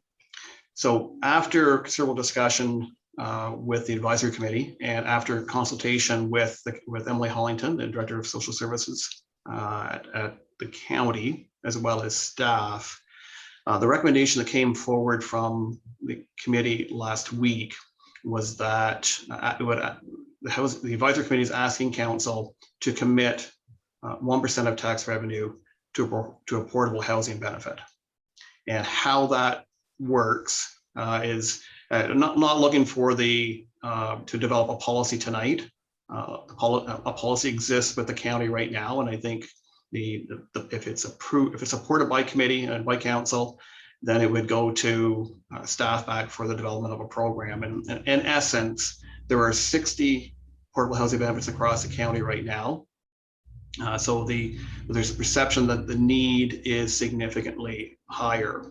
So having 1% of tax revenue would probably support somewhere in the neighborhood of about 50 portable housing benefits for our citizens. And the average ones doled out by the county, I think about $270. So there is formulas in place, there's a policy in place. So the discussion tonight is not to get necessarily into the meat of the policy, but I think we all recognize that we're in a housing crisis. I think we all recognize that we are having more and more of our citizens who are facing significantly rising housing costs and have very little or no discretionary income left over after paying, not discretionary, very little income left over after paying for housing. The portable housing benefit can be that difference between being housed and having money for groceries, or being housed and having no money even for food. So it's a difficult situation out there that I think we all understand is going to get worse. And this is a mechanism that would immediately, or once the policy is in place, provide support probably for somewhere around 50 of our families. May not go as far as we would like it to go, but I think it would be a very good start and would make a difference for those families. So that's part one. I've got comments regarding the budget as well, Madam Chair. Well, I'm glad that you informed us of what the revised, I take it this is a revised recommendation from the 2% okay. Correct. So if we can continue in that vein, seeing as how we've started off that way, because I think it will, you're asking then, the task force is asking for 1%, which I would assume equals 150K to be added to this budget. Okay. So that being the case, we may as well go ahead and discuss that, because that may play into some of the discussions that we have regarding tax rates. So Mayor Panko, thank you for giving us that information. That's valuable tonight. And I'll go next to, if we're going to discuss the recommendation from the task force has changed now to 1% or 150K. And that is part of the direction that the treasurer needs tonight. So I'll go to Councillor Dwyer first, and then Councillor McGuire. Thanks, Madam Chair. I'm happy to see that the reduction of the ask has come in from 2% to 1%, because I think that's a little bit more palatable, especially in the first year that we're going to offer some sort of program. I think 2% was a little bit steep. Just because there's so much unknown about what the rollout of this is going to look like. And I think that's where, you know, it's Sean, it's wonderful for you to bring forward this information from the county, from a report that you guys recently received from Emily. I think before we jump in bed on that, I'd like to see Emily come and give a presentation to us so that we can fully understand kind of what the semantics are of the programs that are currently being offered, because social housing in and of itself and social services is a beast of its own. And I think that in principle, I agree that our municipality should step up and provide some sort of incentive or offering to create affordable housing opportunities within our community. I don't disagree with that, but there's a lot of ways that you can slice that cake. And before we decide exactly which method we're going to choose, I think we need to have that conversation. So Janet, I don't mind, my own opinion, earmarking 1% in the budget, even if we can take some of it out of our community grants or other possible reserve funding. Maybe even the CIP. Maybe we decide that affordable housing needs to be our priority, and the funds that we would have otherwise set aside for the CIP become part of that program for the year. I'm open to kind of a shell game in that regard, but I would like to see Emily come to the table and kind of give us an offering of what's currently there and what this new program could look like. I know it's preliminary. But I'd also like to have a better understanding as well as to how much money we are currently giving the county, broken down, for this surface and what the effectiveness of those funds are, or if there's any ability for us to reproportion some of that into a project like this. Thank you. Councillor McGuire. Thanks, Madam Chair. Thanks, Mayor Panko. Yeah, I've got a lot of questions and I'd love to have a presentation from the county on it. I think what in my head I'm trying to understand is what would the advantage of this kind of a policy be versus an affordable housing CIP? The affordable housing CIP, in my mind, it stimulates new development. It puts affordable units in buildings that might not have affordable units otherwise. So it creates diverse economic communities in these buildings, and it creates tax revenue for the town when the program runs out. So I really, that's something where it's just, we've been talking about it for so long, it's really in my head. And also it comes out of future revenues, so it doesn't put the burden on the 2022 tax revenues. So those are the kind of questions in my head when we're comparing, contrasting, and would like to see more information. Thank you. Just hang on, Mayor Panko. We'll see if any other councillors have questions. Councillor McKenna.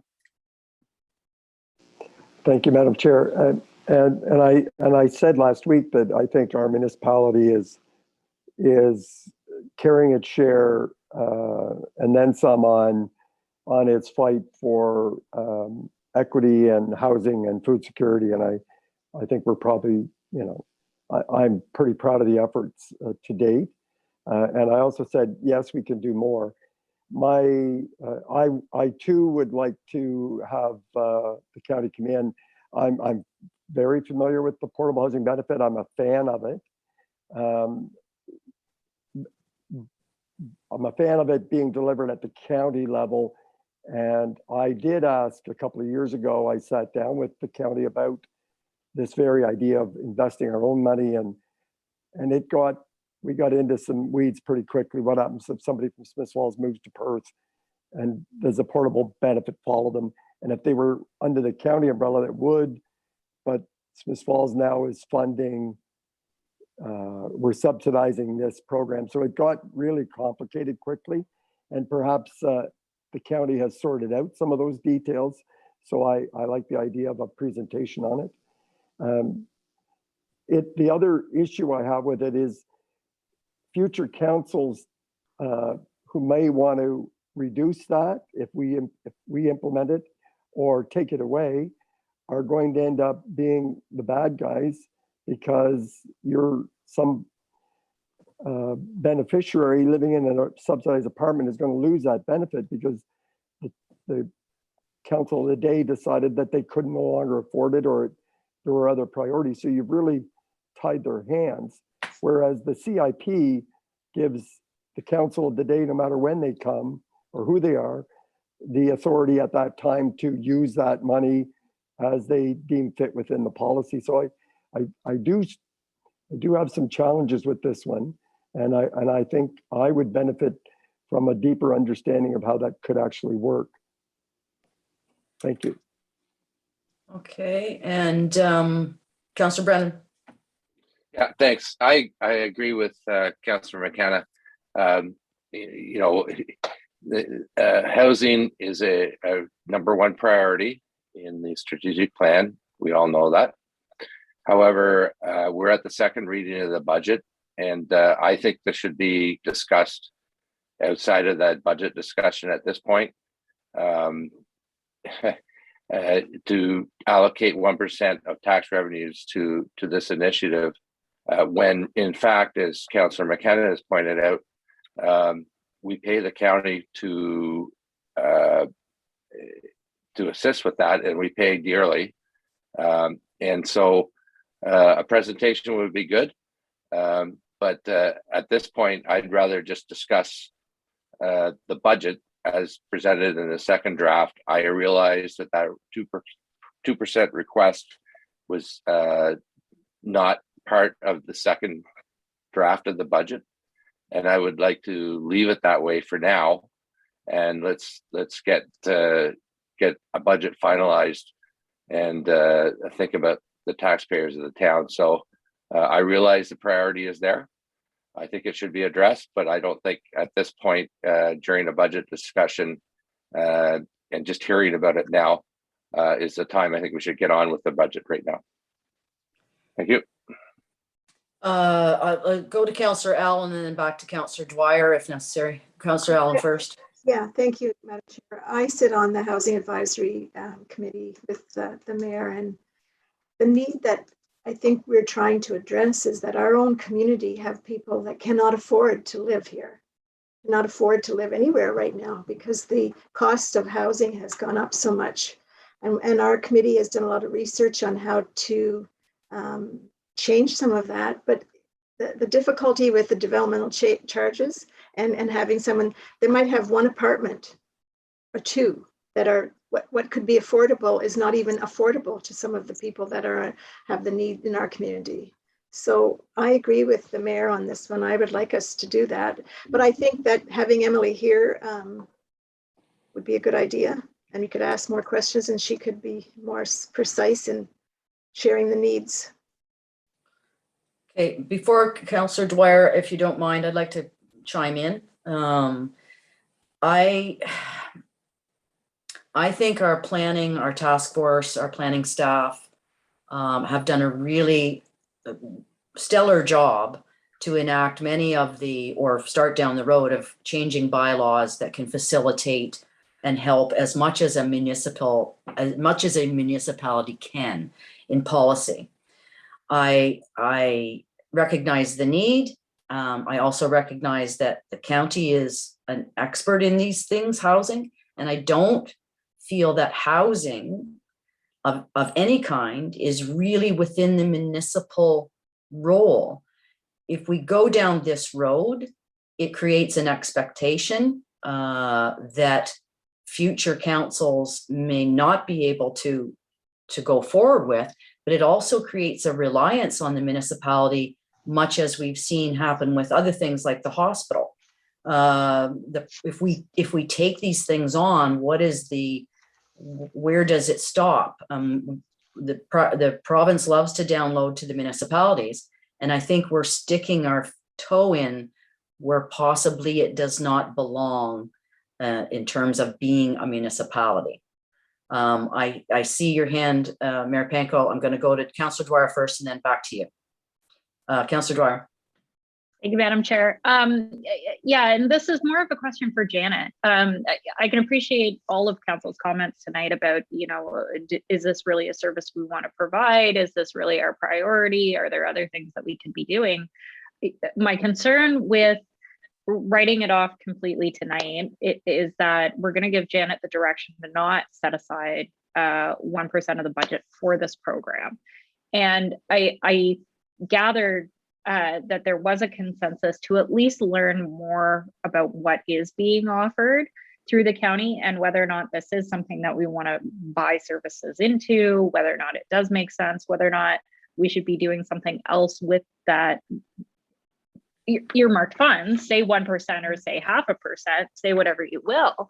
But I'm wondering if we can't kind of park the discussion about whether or not we decide to move ahead with a county provided project and speak more generally about the direction that we're going to give to Janet about earmarking 1% of funds. And so, Janet, I guess my question is to you, excuse me, how much flexibility is there at this point for us to earmark an envelope of 1%, which we may or may not be able to use more generally for purposes to be defined? So say affordable housing, say a CIP program, say community donations, something like that. So at least you've got that budget figure so that you can move on with the rest of the budget.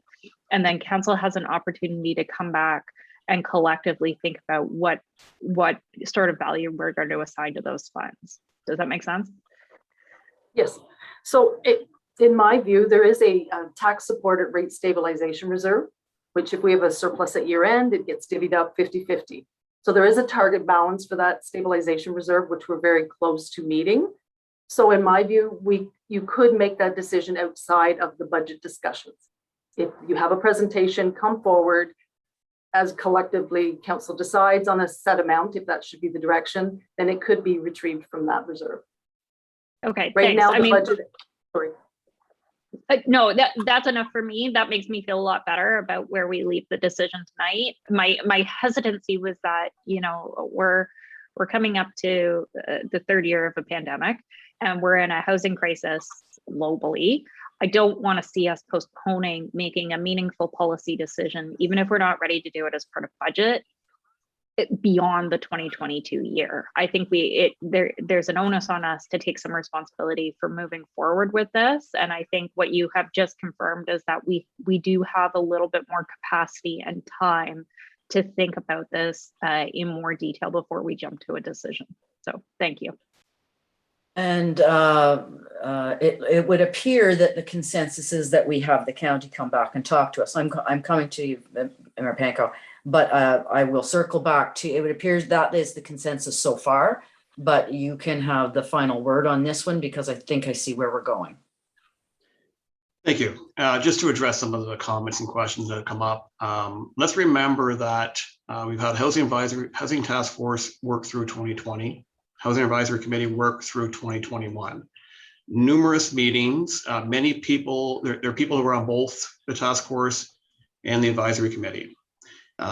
17 recommendations, exhaustive efforts into determining what methods can we possibly follow to stimulate the development of more affordable housing in our community, and what can we possibly do to ensure that the citizens that need support can find a home they can afford.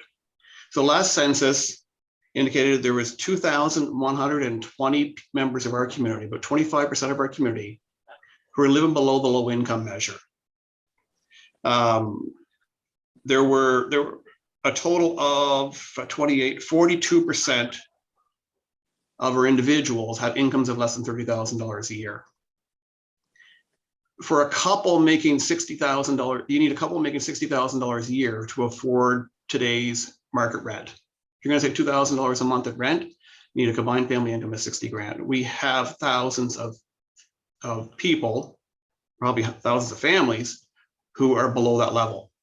And we know the affordability issue has moved further and further away, and it's not going to get any better.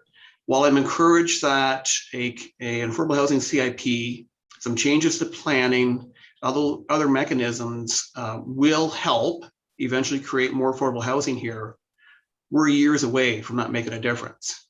Our greatest opportunity, of course, is with CareBridge, and I'm confident that project will proceed early next year. There's 28 units, but it's 28 units in a community which has hundreds of people who are looking for an affordable place to live.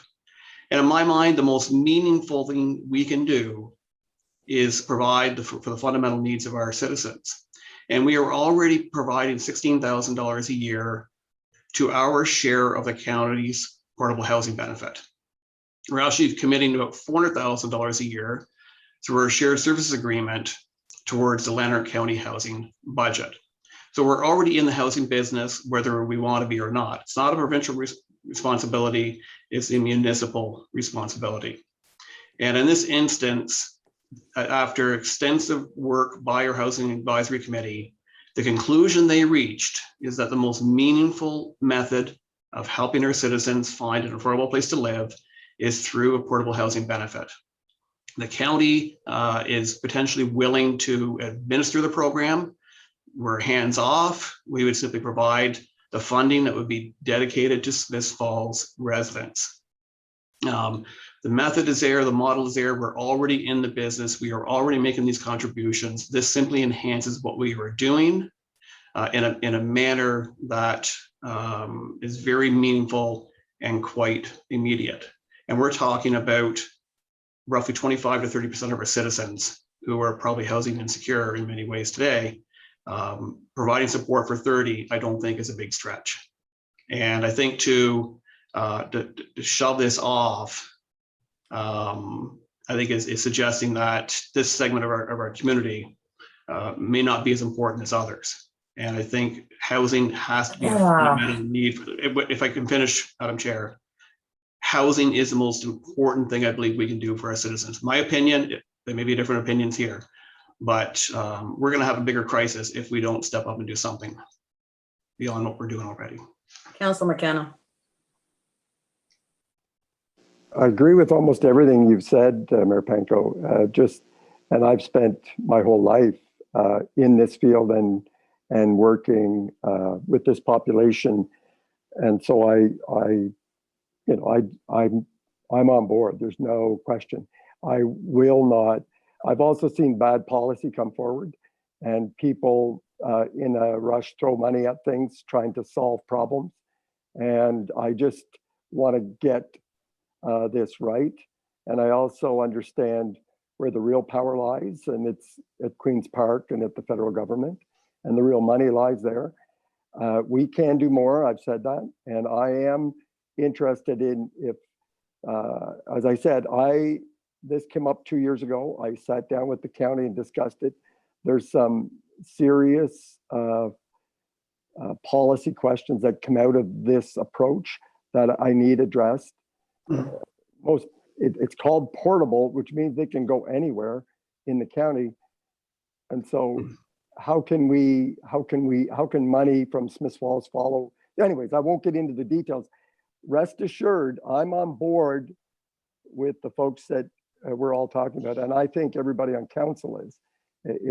We also want to do it properly, and to do it so without more information, it would be difficult. I'm not shoving anything off. I'm carefully considering it, and that's my job. So I appreciate this discussion. It's important. So my ask is basically as a placeholder, and have Emily come and explain how this works. That appears to be the consensus, but I do take exception at the last bit of your statement that this council or any member of it thinks that that segment of our population is less valuable. I do take exception to that comment, Mayor Panko. Well, I'll apologize. That was not my intent. I'm sorry. But it's, anyway, I'll leave it at that. I appreciate that. Okay, so Janet, does that give you a direction that we'll have Emily come? It can be discussed outside the budget. Is that the consensus by council? I'm not seeing, sorry. Malcolm first and then Jay. Okay. Thank you, Madam Chair. So I think the principle of discussing it outside of the budget is sound. The direction we need specifically is, should we include it in the 2022 operating budget, or, to Janet's suggestion, should we look at another source to potentially fund it? That would be the direction we would need. Thank you. Or we would like to see. Thank you. I would, rather than a levy, like to see it funded from somewhere else if that's the decision by council, but I'll wait to see what a yes or no to that Well, suggestion. can I make a comment? Yes, certainly. Yeah, sorry. Yeah, to that point, there's no need for a placeholder in the budget. Let's get the budget done. We can discuss this outside of the budget. And then let's get on with the second reading of the budget, the second draft, and get to the third draft without this. Take this out, and then we'll talk about it later. There's lots to talk about. Yeah, yes. So do we have consensus to take this out of the budget discussions, have Emily do a presentation, and Janet has indicated that can be funded through another avenue? Is that okay? We have consensus for that then. Thank you. So there's that subject will be coming up again. Next, I want to go back to the first of Mrs. Koziel's for, let's do an easy one. Can we have a show of hands as to whether the hospital is going to get the same $174,341 in 2022? Okay, good. I'm just making a couple notes. Okay, so back then to the first of the four questions that the treasurer has asked us, which is with regard to tax rates. We had four options: 1%, 2%, 2.5%, and 3%. Does somebody want to lead this? Yes, Councillor McKenna first. I had a question on the report from the treasurer before I just wanted some clarification on the report before. We can go back to the report. So, Treasurer, because I just wanted to better understand, I think I know what it is, but would you please explain when you talk about current replacement values or CRVs and closing cost balance values, that impact, that was kind of vague to me. I mean, it sounded like a big deal to you as a treasurer, but I needed to just understand what that means, if you don't mind. Certainly. So that is with reference to the OSIP formula based. Previously, they took our financial information return and used the net book values, which is now they're looking at that to be replacement values. And that our next milestone for our asset management plan is more of fine tuning those replacement values. So obviously our replacement values are higher than what our net, so those replacement values need to be more firm. And so in essence, we would get more for our core infrastructure if we can get that right. So that's what that comment was about. They're changing how they're doing the formula. Okay, a better way of assessing the actual need or the actual cost of replacement. Okay, thank you. Mayor Panko. Anna, can you please advise where we are at, where we expect to be at the end of 22 with the reserve balances, with the proposed, with the proposals, the options, as it relates to our long-term financial plan? So would we be on target, ahead of target, behind target, based on a certain potential tax rate changes? So through the chair, on page 2 of my report, on option 1 under the tax rate scenarios, I did put in a comment in there. If we were to remain at the status quo with no rate increase, in order to bring forward the capital budget to balance, I have depleted that reserve. The long-term plan calls for it to be about 268,000. I felt confident in doing so because, as my last report to council, for budget monitoring has been in a surplus position. So we anticipate that will be, now I can't say for certain at this stage of the game, we have our year-end audit, it doesn't happen until February. So those transfers won't occur until then, but I do think with quite a bit of confidence that we will be able to replenish that and bring it back to the PARS, the balance that it should be as per our long-term plan. Okay, so that's with no increase. That's correct. Okay. Okay, are there any other questions with regard to the report itself? No? Then we'll proceed with item 1 of the treasurer's report in trying to nail down the tax rate increases given the 4 options that she has presented, well, that council asked for. I would appreciate it if I could make my voice known on this one, and then I can concentrate on what everybody else is saying to see how we can get consensus. So if you don't mind, I'll voice my opinion on item 1 first, and then I can keep the notes. So my own opinion in this is that it may seem oversimplistic, but we've just committed 2% for 4 years for all of our employment contracts for the next 3, the one that we're in, and then 3 more. So I am of the opinion, because as always, salaries are the biggest line on any budget, that this council consider very seriously going with a 2% rate increase. Then there is no, from an operations standpoint, we can continue to contribute to our reserves, and we don't lose any ground operationally because it's covered by a tax rate increase that equals what we've committed in all the contracts we've just signed. So that's my thoughts on what the tax rate increase should be, is 2%. We also don't know. I know what the experts, and I know everyone's hopeful that inflation will recede, but we have no guarantees of that. The pandemic is continuing, the supply chain is continuing to be hampered. So I'm gonna, at this point, suggest that we have a 2% rate increase.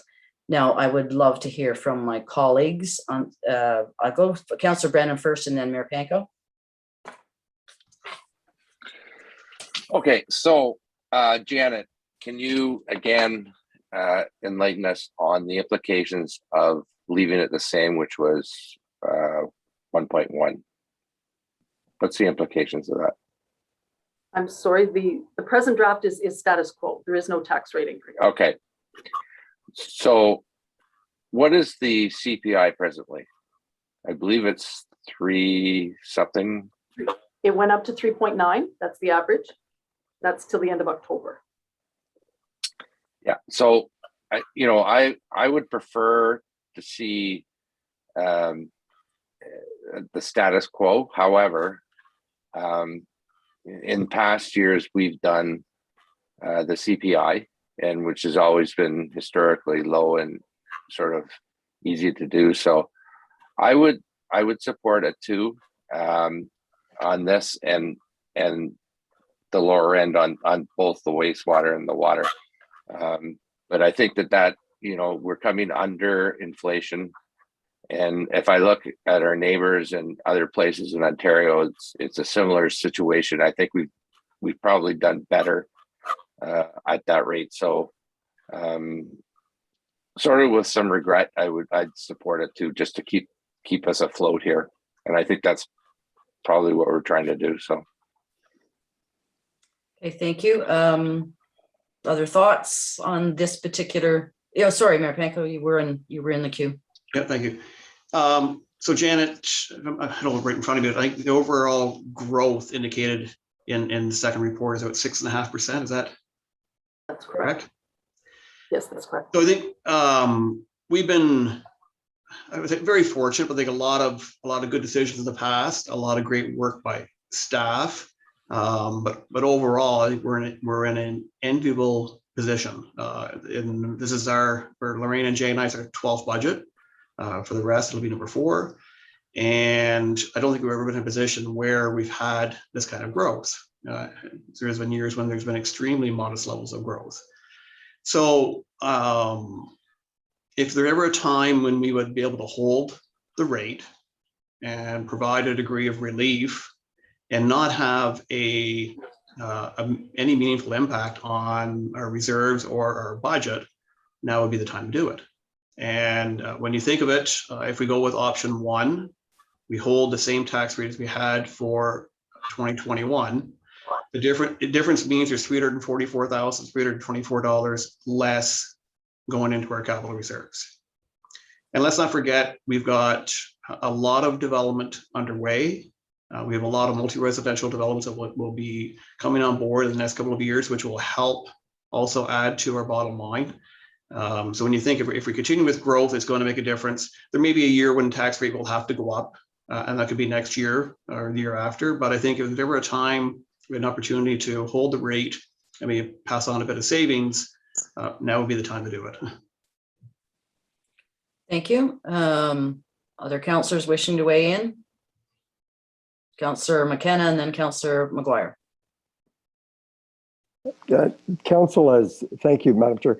Council has committed, as the chair has pointed out, we've supported the contracts, the employee contracts and the rates. So we've already committed to 2%, not across the board, but in various employment. And so I think we have an obligation, if we agree to those increases, I think we have an obligation to pay for them as well. And I think that the 2% is quite reasonable. And so I'm supporting that option. Thank you. Councillor Allen or Councillor Dwyer? Councillor Dwyer? Thanks. I don't really want to go with 2%, but I can understand the rationale for why. Janet, can you elaborate on what percentage of a tax increase would equate to the number of positions that we'd be adding to the organization this year? I know that's, I think you understand the question that I'm trying to ask there, but I can appreciate that we have committed ourselves to a 2% staff increase through some of our employment contracts. But my understanding is that we're also forecasting adding additional members of staff. And I'm wondering whether or not, to Mayor Pankow's point, if we could hold status quo this year while still fulfilling our obligations through our employment contracts, which have been negotiated, and we anticipate more will come, but simply not fulfilling the positions that we were anticipating adding to the organization this year. Yes, go ahead, Janet. Through the chair, on my first draft of the budget, the labor costs were an increase of approximately 483,000 in answer to your question. Sorry, I don't know that that does answer my question, actually. So that's an increase in new positions? Oh, new positions, sorry. I could probably get that for you, which may just take a few minutes. So we can come back to it. Yeah, we can come back to that. Councillor Allen, or sorry, before that, Councillor Maguire. I think I had you in the queue and lost track of you. Thanks, Madam Chair. Yeah, I can support the 2%. It's effectively a 1.9% cut, but I think it's a fair balance, and we're blessed with the growth we've got to be able to do it. Looking at page 9 in the package, I've got some questions on the changes between the first draft and second draft. I'm wondering, will that be a upcoming? Yeah, I think once we get through the give staff the direction on the front, then we'll come back to other concerns. Okay. So Councillor Allen, well, the treasurer's looking for some information for Councillor Dwyer. Do you want to weigh in? I know I agree with the 2% for the same reasons that people have given. Okay, thank you. Okay, so we just have Councillor Dwyer to hear from, but Madam Chair. Sorry, yes. I believe at this point you've already got consensus, so we can. I do. Yeah, you can let Janet off the hook. I don't think it's necessary at this point. Yeah, I do. We do have consensus for the 2%, and so that would make its way into the next draft of the budget. Yes, Councillor McKenna. I just want to go back to Councillor Brennan made a good point, and I too have been looking around Eastern Ontario, and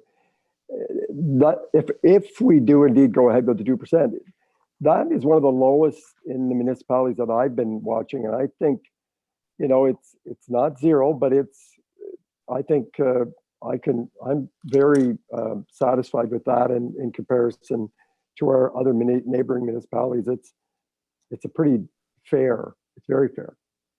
Thank you. Councillor McGuire, saw your hand. Yeah, and just on Councillor Brennan and McKenna's points, in a normal year, you could easily see 2% in the MPAC assessments and we'd never even debate it. So with no increase in MPAC assessments, very reasonable and below inflation. Okay, thank you. Yeah, I think that is, and Mayor Panko said that earlier, if we didn't have the growth and the opportunities that we've had in this past year from grant writing and everything else, it wouldn't be able to be 2%. Anyways, thank you. Let's move on then to the next question the treasurer had for us, which was, I'm back to my other screen, sorry, excuse me. Item 2 is the proposed scenarios. And again, it was the same status quo, 2%, 2%, 2.5%, and 3% for water and wastewater. Yes, Councillor McKenna. Thank you, Madam Chair. I think there's nothing more critical in the town's success for growth, its health and well-being, than properly funded water and wastewater. I think it's more critical than police and fire services. So I'm in favor of a 3% option 4, 3% rate increase for water revenue, and the other one was, I think it was 3% for wastewater as well. So yeah, I think that the options given to us were for both water and wastewater, if I'm not mistaken, by the treasurer. Yeah. Okay. 3%. So 3% for wet water and 3% for wastewater. Yes. Thank you. Anyone else ready to weigh in on water? Councillor McGuire. I really believe in the provincial direction of getting to full cost recovery with this. And I think that water and wastewater is a lot more exposed to inflationary pressures than some of our other areas, especially when wages have been pegged at 2%. So I support Councillor McKenna's suggestion for option 4. Okay, thank you. Councillor Brennan. Yeah, the province has indicated that we need to get to full cost recovery. We've been moving that way, and we're going to continue to move that way. However, I cannot support anything more than a 2% on these items. So that's my vote. I mean, it's affordability for people, and you know, we're going to subsidize the rest of it. We provide very, very clean water and a very efficient wastewater system, and we'll continue to do that. But I think the water rates are high enough. I hear it every day, and I'm sure we all do. And I think we need to keep the increases at a minimum, and until we're told by the powers that be that we need to recover every penny, we need to move gradually towards that goal. And I think we've been doing that. And I think 2% is my top dollar there. Thank you. Mayor Panko. Yeah, I agree with Councillor Brown. I think if it's going to be 2 on the taxes, I think 2 on the water, wastewater is also reasonable. Thank you. Councillor Allen. I agree. Sorry, I can't. I'm sorry. The 2% for the same Thank reason. you. Thank you. Who have I missed? Councillor Dwyer. Yeah, I can accept that. Sorry, I'm a little quiet tonight because I think my internet's kind of patchy, but I'm fine with 2%. Okay. Just me left. Yeah, I think this is a bit of a shell game, because no matter what we do, it's all coming. If it's not paid for in the water rates, it's going to be paid for out of the tax supported revenue. So for me, this is a bit of a shell game. So right now, it appears even without me, we have consensus to do 2%. Yes, Councillor McGuire? Thanks, Madam Chair. Treasurer Quazile, what's our rate increase been on water, wastewater over the last year or two of? Just bear with me.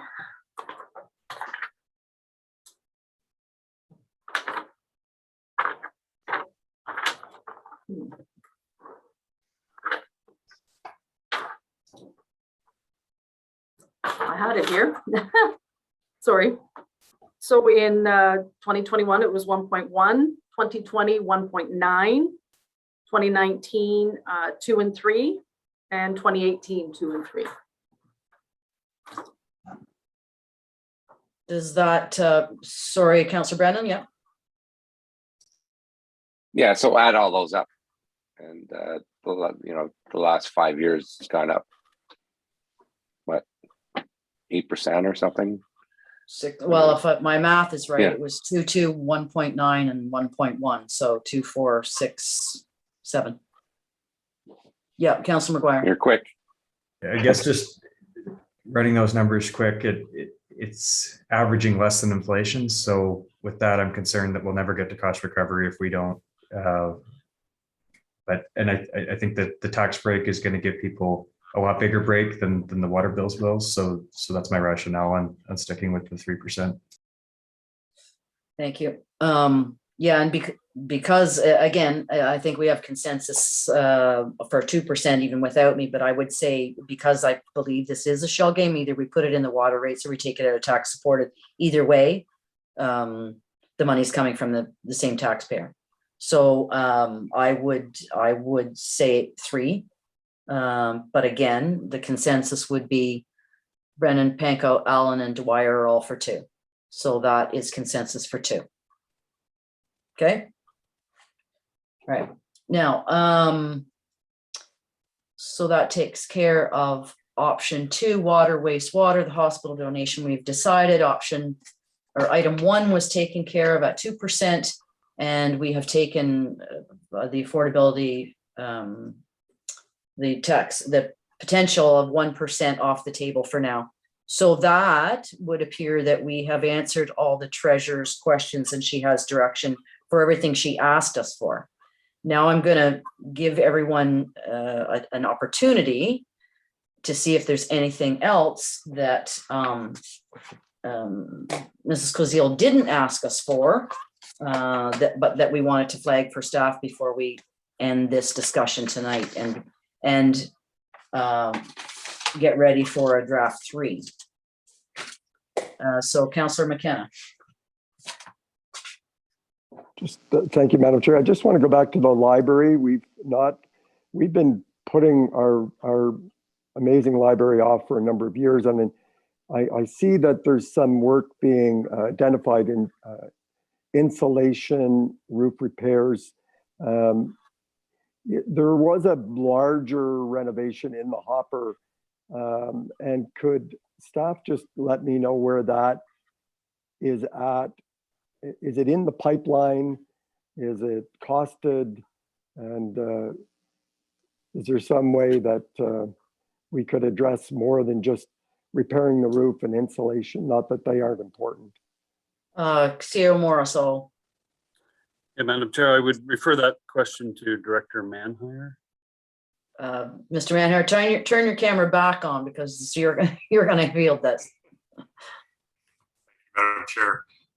So the plans are actually have been developed and are in good state at this point. The library has received a donation that has helped offset some of the, or will be offset, used to offset some of the funds for that renovation project. They've also pursued a couple of avenues for grant funding to offset the rest of the cost. Pre-pandemic, the cost estimate was 1.2 million. So I assume that has gone up quite a bit since then, because that's what we're seeing with most of our projects. But I believe that they're in a position where we have some funding set aside that we've committed to it. They've got some donations that they're looking to use, and they are pursuing some grant funding. So I believe those pieces should come together shortly. Yes, Councillor McKenna. I just want to understand that because we've deferred it, the library has no choice but to find other grant funding. So, I mean, I'm all for them seeking other funding opportunities, but at some point, this is our library, and I just wondered, one of the reasons they're seeking other funding is this, we've not supported them over the last 3-4 years now. Can I interject, and maybe the treasurer can help? Do we have a reserve set up for the project, the library project? And how much do we have in it? Or do we? Well, it's project carryover reserve, so it has been carried over from previous years. And then there are private donations as well. And how much does the town have in reserve? Excluding the donations. Well, the whole 300,000 that's on the budget is from reserves. Okay, thank you. Any other comments, questions? Councillor McGuire, is this on the library topic, or are we switching topics? I'd support the library if we can. But I've got other topics too. So if anybody's got library comments. Okay. Any other comments with regard to the library? Yes, C.O. Morris. Yeah, Madam Chair, just to answer Councillor McKenna's question, my sense, and I would ask Director Manhire to correct me if I'm incorrect, is that the project is not shovel ready at this point. So we did not, to my knowledge, get a request from the library board for more capital funding for 2022. So we've included, we've presented you a budget that reflects the request from the library board. And that clears that up. Thank you. Okay, moving on from the library then. Councillor McGuire. Can I just ask too, everyone may have a certain thing that they're super interested in. So if we could limit our questions to maybe 3 and then give everybody a chance before we might return. Thanks, Madam Chair. So I'm looking at page 9 of the report that's got the variances from the first draft to the second draft. I'm wondering why the town square has gone up 120,000 and what, where that's at. I assume that Director Manhire can answer that, and he may have in his comments earlier because of the increasing cost of construction. But if Director Manhire is there, if he could answer that. Madam Chair, I actually have some news on that. Will be coming to council for next week. We have received 2 grants that will help offset the funds for the town square piece. And if council approves the funding agreement, there would be no tax dollars required to complete that project. Well, that's wonderful news. But again, back to the question, is this just construction costs that have gone up, Director Manhire? It's construction cost and the scope of that project based on the funding available. Oh, okay. Does that answer your question, Councillor McGuire? Yeah, so Okay. that variance will be offset by external revenue, so we're good. That's correct, yeah. Okay, and I'll use my next 2 questions on the Heritage Sure. Conservation District study. Yeah. I noticed that's been taken out, and I remember the first time we looked at this, we were ready to sharpen our pencils and before we got the increased amounts, but I'd really like to see that fit in. I think this is going to be critical to the CIP assessments that we've given pre-budget approval for, and without the Heritage Conservation District study, we're not going to have the architectural inventory, we're not going to have the information to make the CIP policies objective, and that's been the biggest problem to date with those policies. So I'd like to see this squeezed in, whether it comes out of some of the operational areas, and if it can't be squeezed in, I think we need to reconsider the pre-budget approval for the CIP reviews, because to me, it's a critical piece of information we need to have an effective CIP policy into the future. Okay, any other thoughts from, I'll go to Councillor Allen first and then Councillor McKenna. You know, I sit on the Municipal Heritage Committee along with Councillor McGuire, and this is something that I've been here 11 years, and that's been something we've wanted for 11 years. And we keep bringing it forward because it's such an important part of identifying the downtown, the heritage downtown we have. We've done 2 symposiums. We've had experts come and tell us how important it is to have that district so that we can protect the heritage buildings that we have. Many of them were burned, as we all know, and some of them have just been neglected, but it's such an important piece. Yeah, I'd really like us to keep that. Okay, I will offer some thoughts. Oh, sorry, you first, Ms. McKenna. Thank you, Madam Chair. I'm just relying on my memory. When this came up a couple of months ago, I thought we were going to have a robust discussion and a report, and I didn't, or maybe it was to do the study, but I thought we were going to have a more robust conversation on it before we got into funding the study. But I might be wrong. Councillor Dwyer. Thank you. Yeah, to Councillor McKenna's point, that was my recollection as well, that, you know, there was kind of a lack of understanding from a large part of council about what the benefit of this would be and what the value of it was. So I don't disagree. I think there was a deliverable from staff to come back with some more information prior to budget. I think unfortunately we've missed that window, and now we've kind of got a decision to make about whether or not we put the funds in the budget now or not. I do question looking at the budget line if it is actually going to cost us $120,000. That seems grossly overpriced for a study like this. So I would think that with a perhaps better scoped RFP that we might be able to save some funds and cut that in half and still get a meaningful study if that is something that we want to do. I think, you know, I'll put my master's of heritage hat on, you know, there is value in it. I do want to see it done. I'd love to be part of the council that's here when it is done.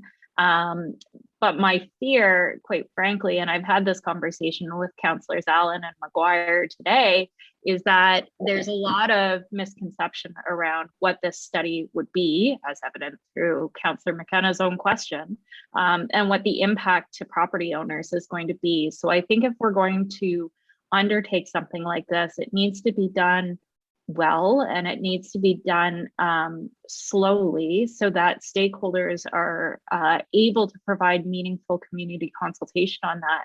And my fear in 2022 is that we are going to be leading into an election.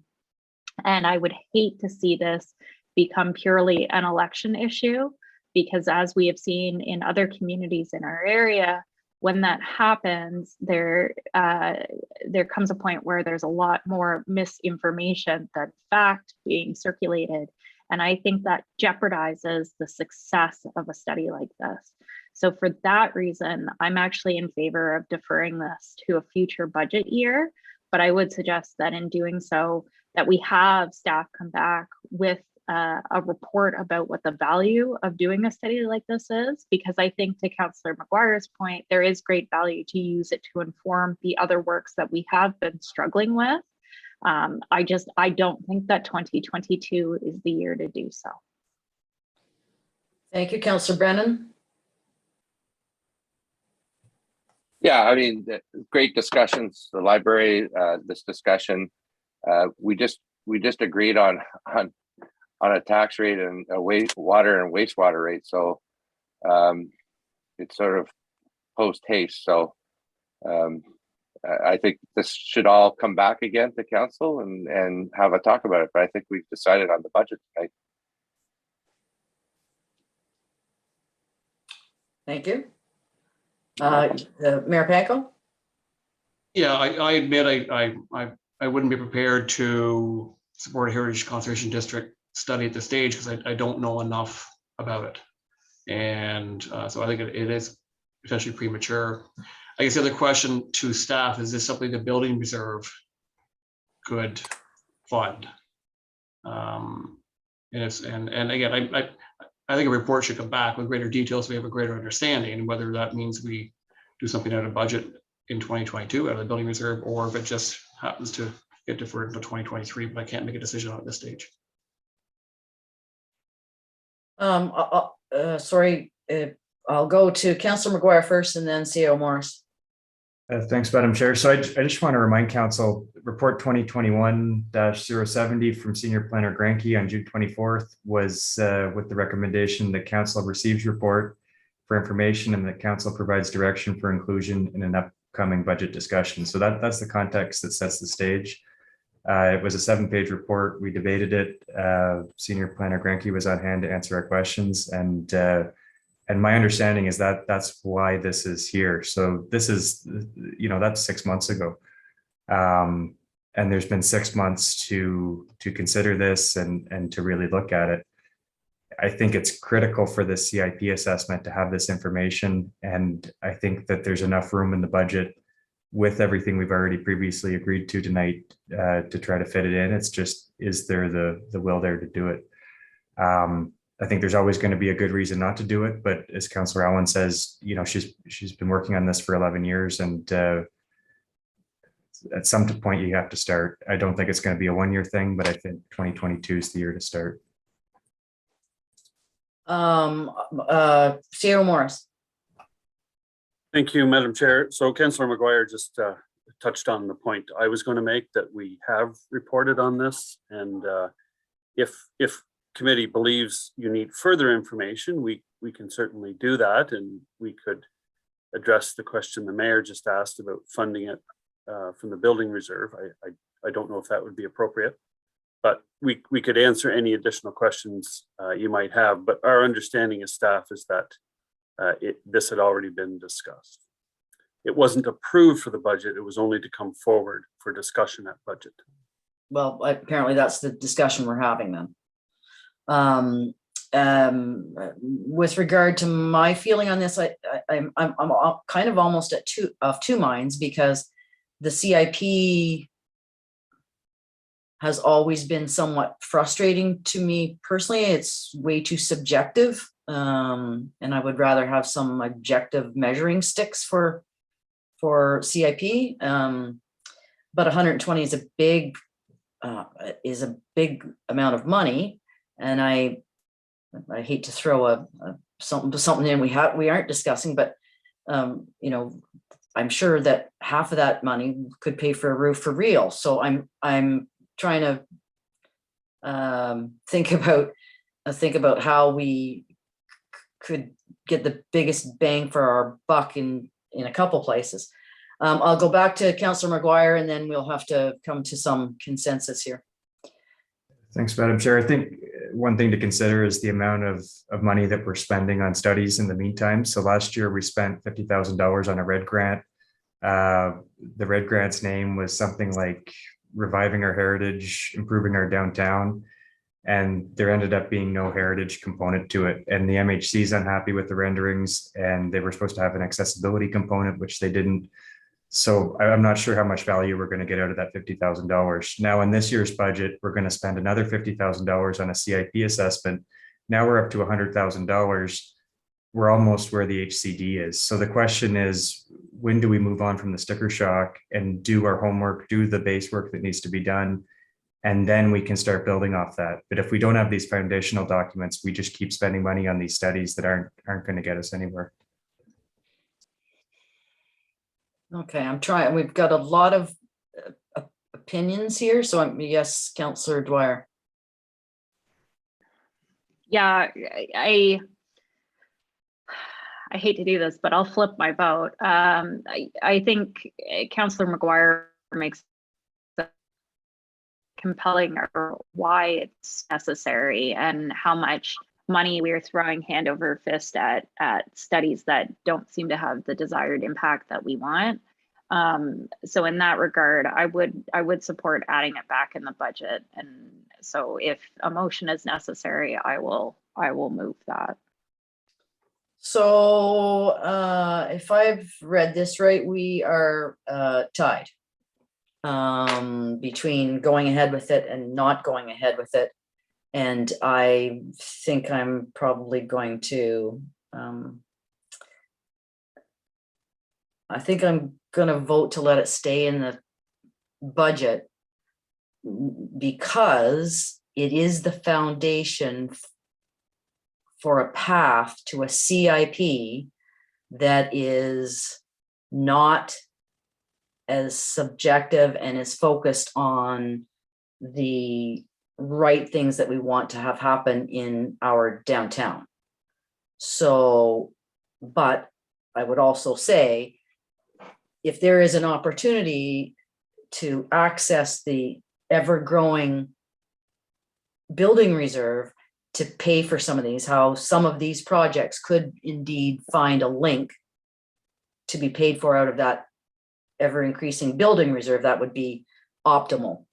The treasurer, I'm sure, will have final say on that, but I'm not sure where the building reserve is eventually going to be spent if we don't find ways to do that. Yes, Councillor Dwyer. Thank you, Madam Chair. Yeah, I mean, I'm cautious about how frequently we refer to our building reserve for projects like this. It's an auditor's nightmare, and the capacity to use that building reserve is very limited. It is not a money tree to shake whenever we have a project that we think may fit into it. The use of that is scoped to the terms of the Ontario Building Code, and we seem to think of it as a little growing honey pot of money, which in a lot of ways it is. But we've mentioned that ever-growing pot of money twice and for very nominal amounts.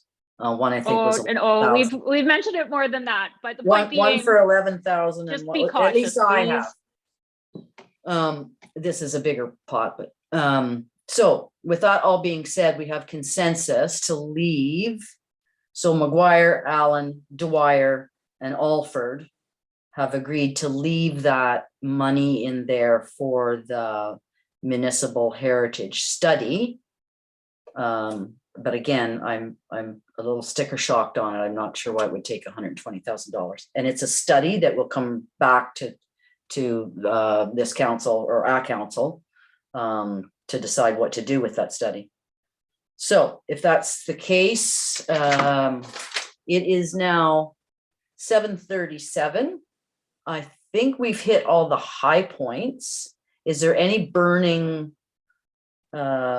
issue that has to be discussed with regard to moving forward to a third draft by this council? See, if I don't see any indication that there's another burning issue that we need to deal with, we'll move because we have council to go tonight too. I see none. So that being the case, we will move to I don't think we have anything left on the priorities list. So I would entertain a motion that the committee adjourn its proceedings at 7:37 and stand so adjourned until the next duly called committee meeting. Can I have a mover? Councillor McGuire, seconded by Councillor Brennan. All those in favor? Carried. We will take, Deputy Clerk Bennett will want us to take a 5-minute break while we get the motions ready for the next, for the council meeting to follow this. Okay, everybody okay with that? Okay, so we're just going to stay here. We appreciate your patience while we get this all handled.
Okay.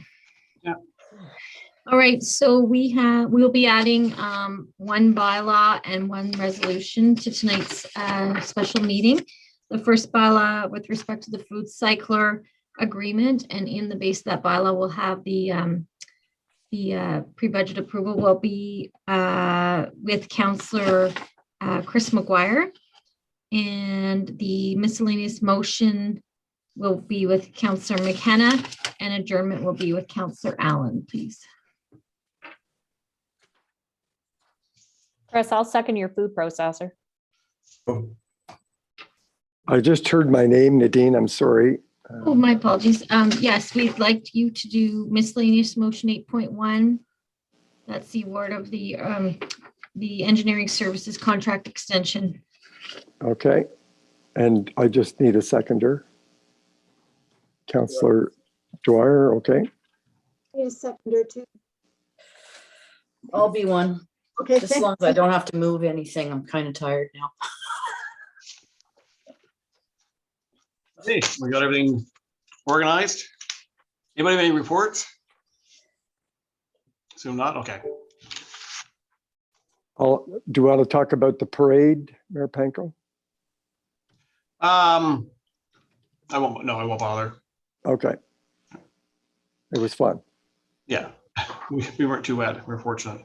You guys did look very dry and comfortable in the back of that truck. It was like a winter monsoon, for God's sake. Yeah. You got a seconder for the minutes? Take any volunteers. There's Nikki Dwyer, put her hand up. Okay, Nikki. Okay.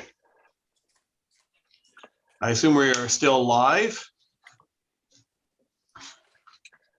Correct? Yes, we're set to See go. at any point in time. We can start at any point, yeah. Okay. Good evening, everyone. Welcome back to the special meeting of Smith Falls Town Council for Monday, December 13th. We'll start the meeting with our land acknowledgement.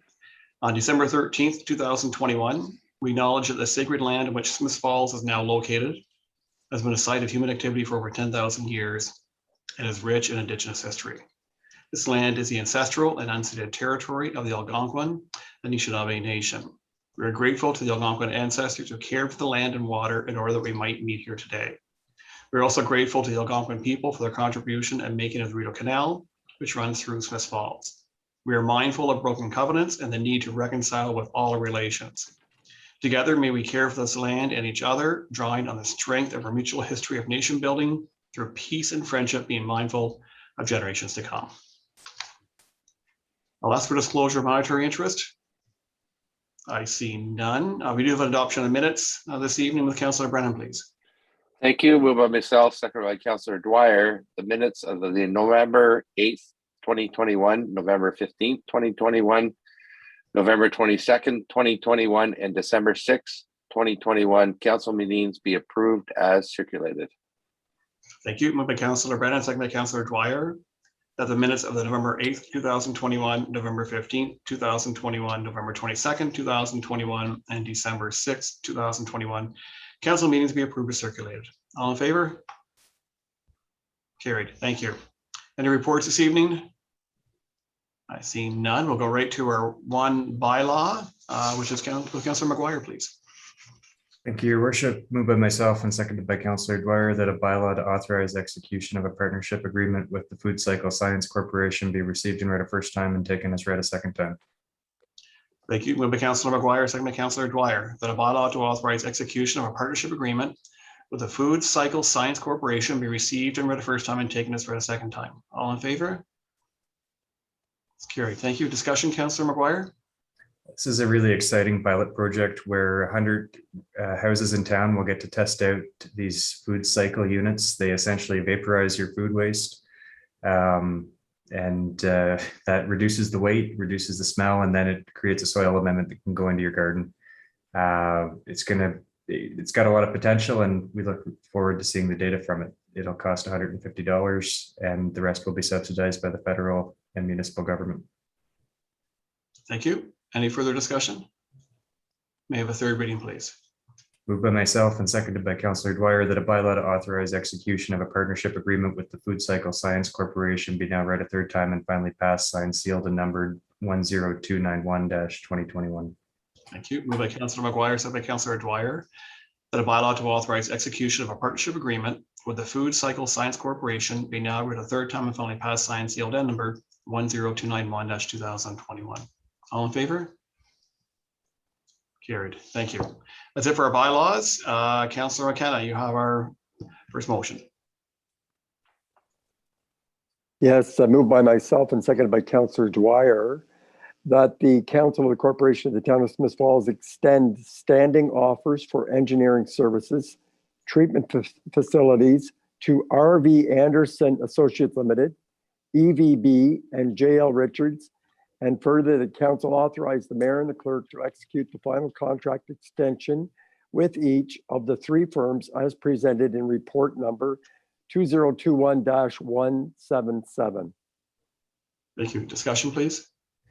Yes, our manager of water and wastewater brought forward this recommendation, and council discussed it earlier. It was pointed out that the consultants have been doing an exemplary job supporting our water and wastewater systems, and that the value in their work has been proven, and that the most efficient and effective way and cost-effective way to go forward is to extend the contract with these three firms. I believe I forget the timeline on the extension. It may be a year, it may be up to 3, I can't recall. 3 years, I believe, yes. 3 years, yes, thank you. Thank you. Any further discussion? Moved by Councillor McKenna, seconded by Councillor Dwyer, that the Council of the Corporation of the Town of Smith Falls extend standing offers for engineering services, treatment facilities to RV Anderson Associates Limited, EVB, and JL Richards, and further, the council authorized the mayor and clerk to execute the final contract extension, which with each of the three firms as presented in report 2021-177. All in favor? That's carried. Thank you. Any inquiries or announcements? Councillor Brennan. No, I just want to point out that next week, I believe, is the last council meeting before Christmas. And I would volunteer to do a special Christmas trivia at that time. And I would hope my colleagues will be attired in their finest Christmas attire, i.e. ugly sweaters. So we look forward to that. Sounds good, Councillor Brennan. Thank you. Anything further? Councillor Allen, you have the motion for adjournment. By myself and seconded by Councillor Alford, that this council adjourn its proceedings at 7:50 and stand so adjourned until the next duly called meeting of council. Thank you. Moved by Councillor Allen, second by Councillor Alford. This council adjourns proceedings at 7:50 p.m. and stands so adjourned until the next duly called meeting of council. All in favor? That's carried. We are adjourned. Thank you, everyone. Have a great night. Good evening.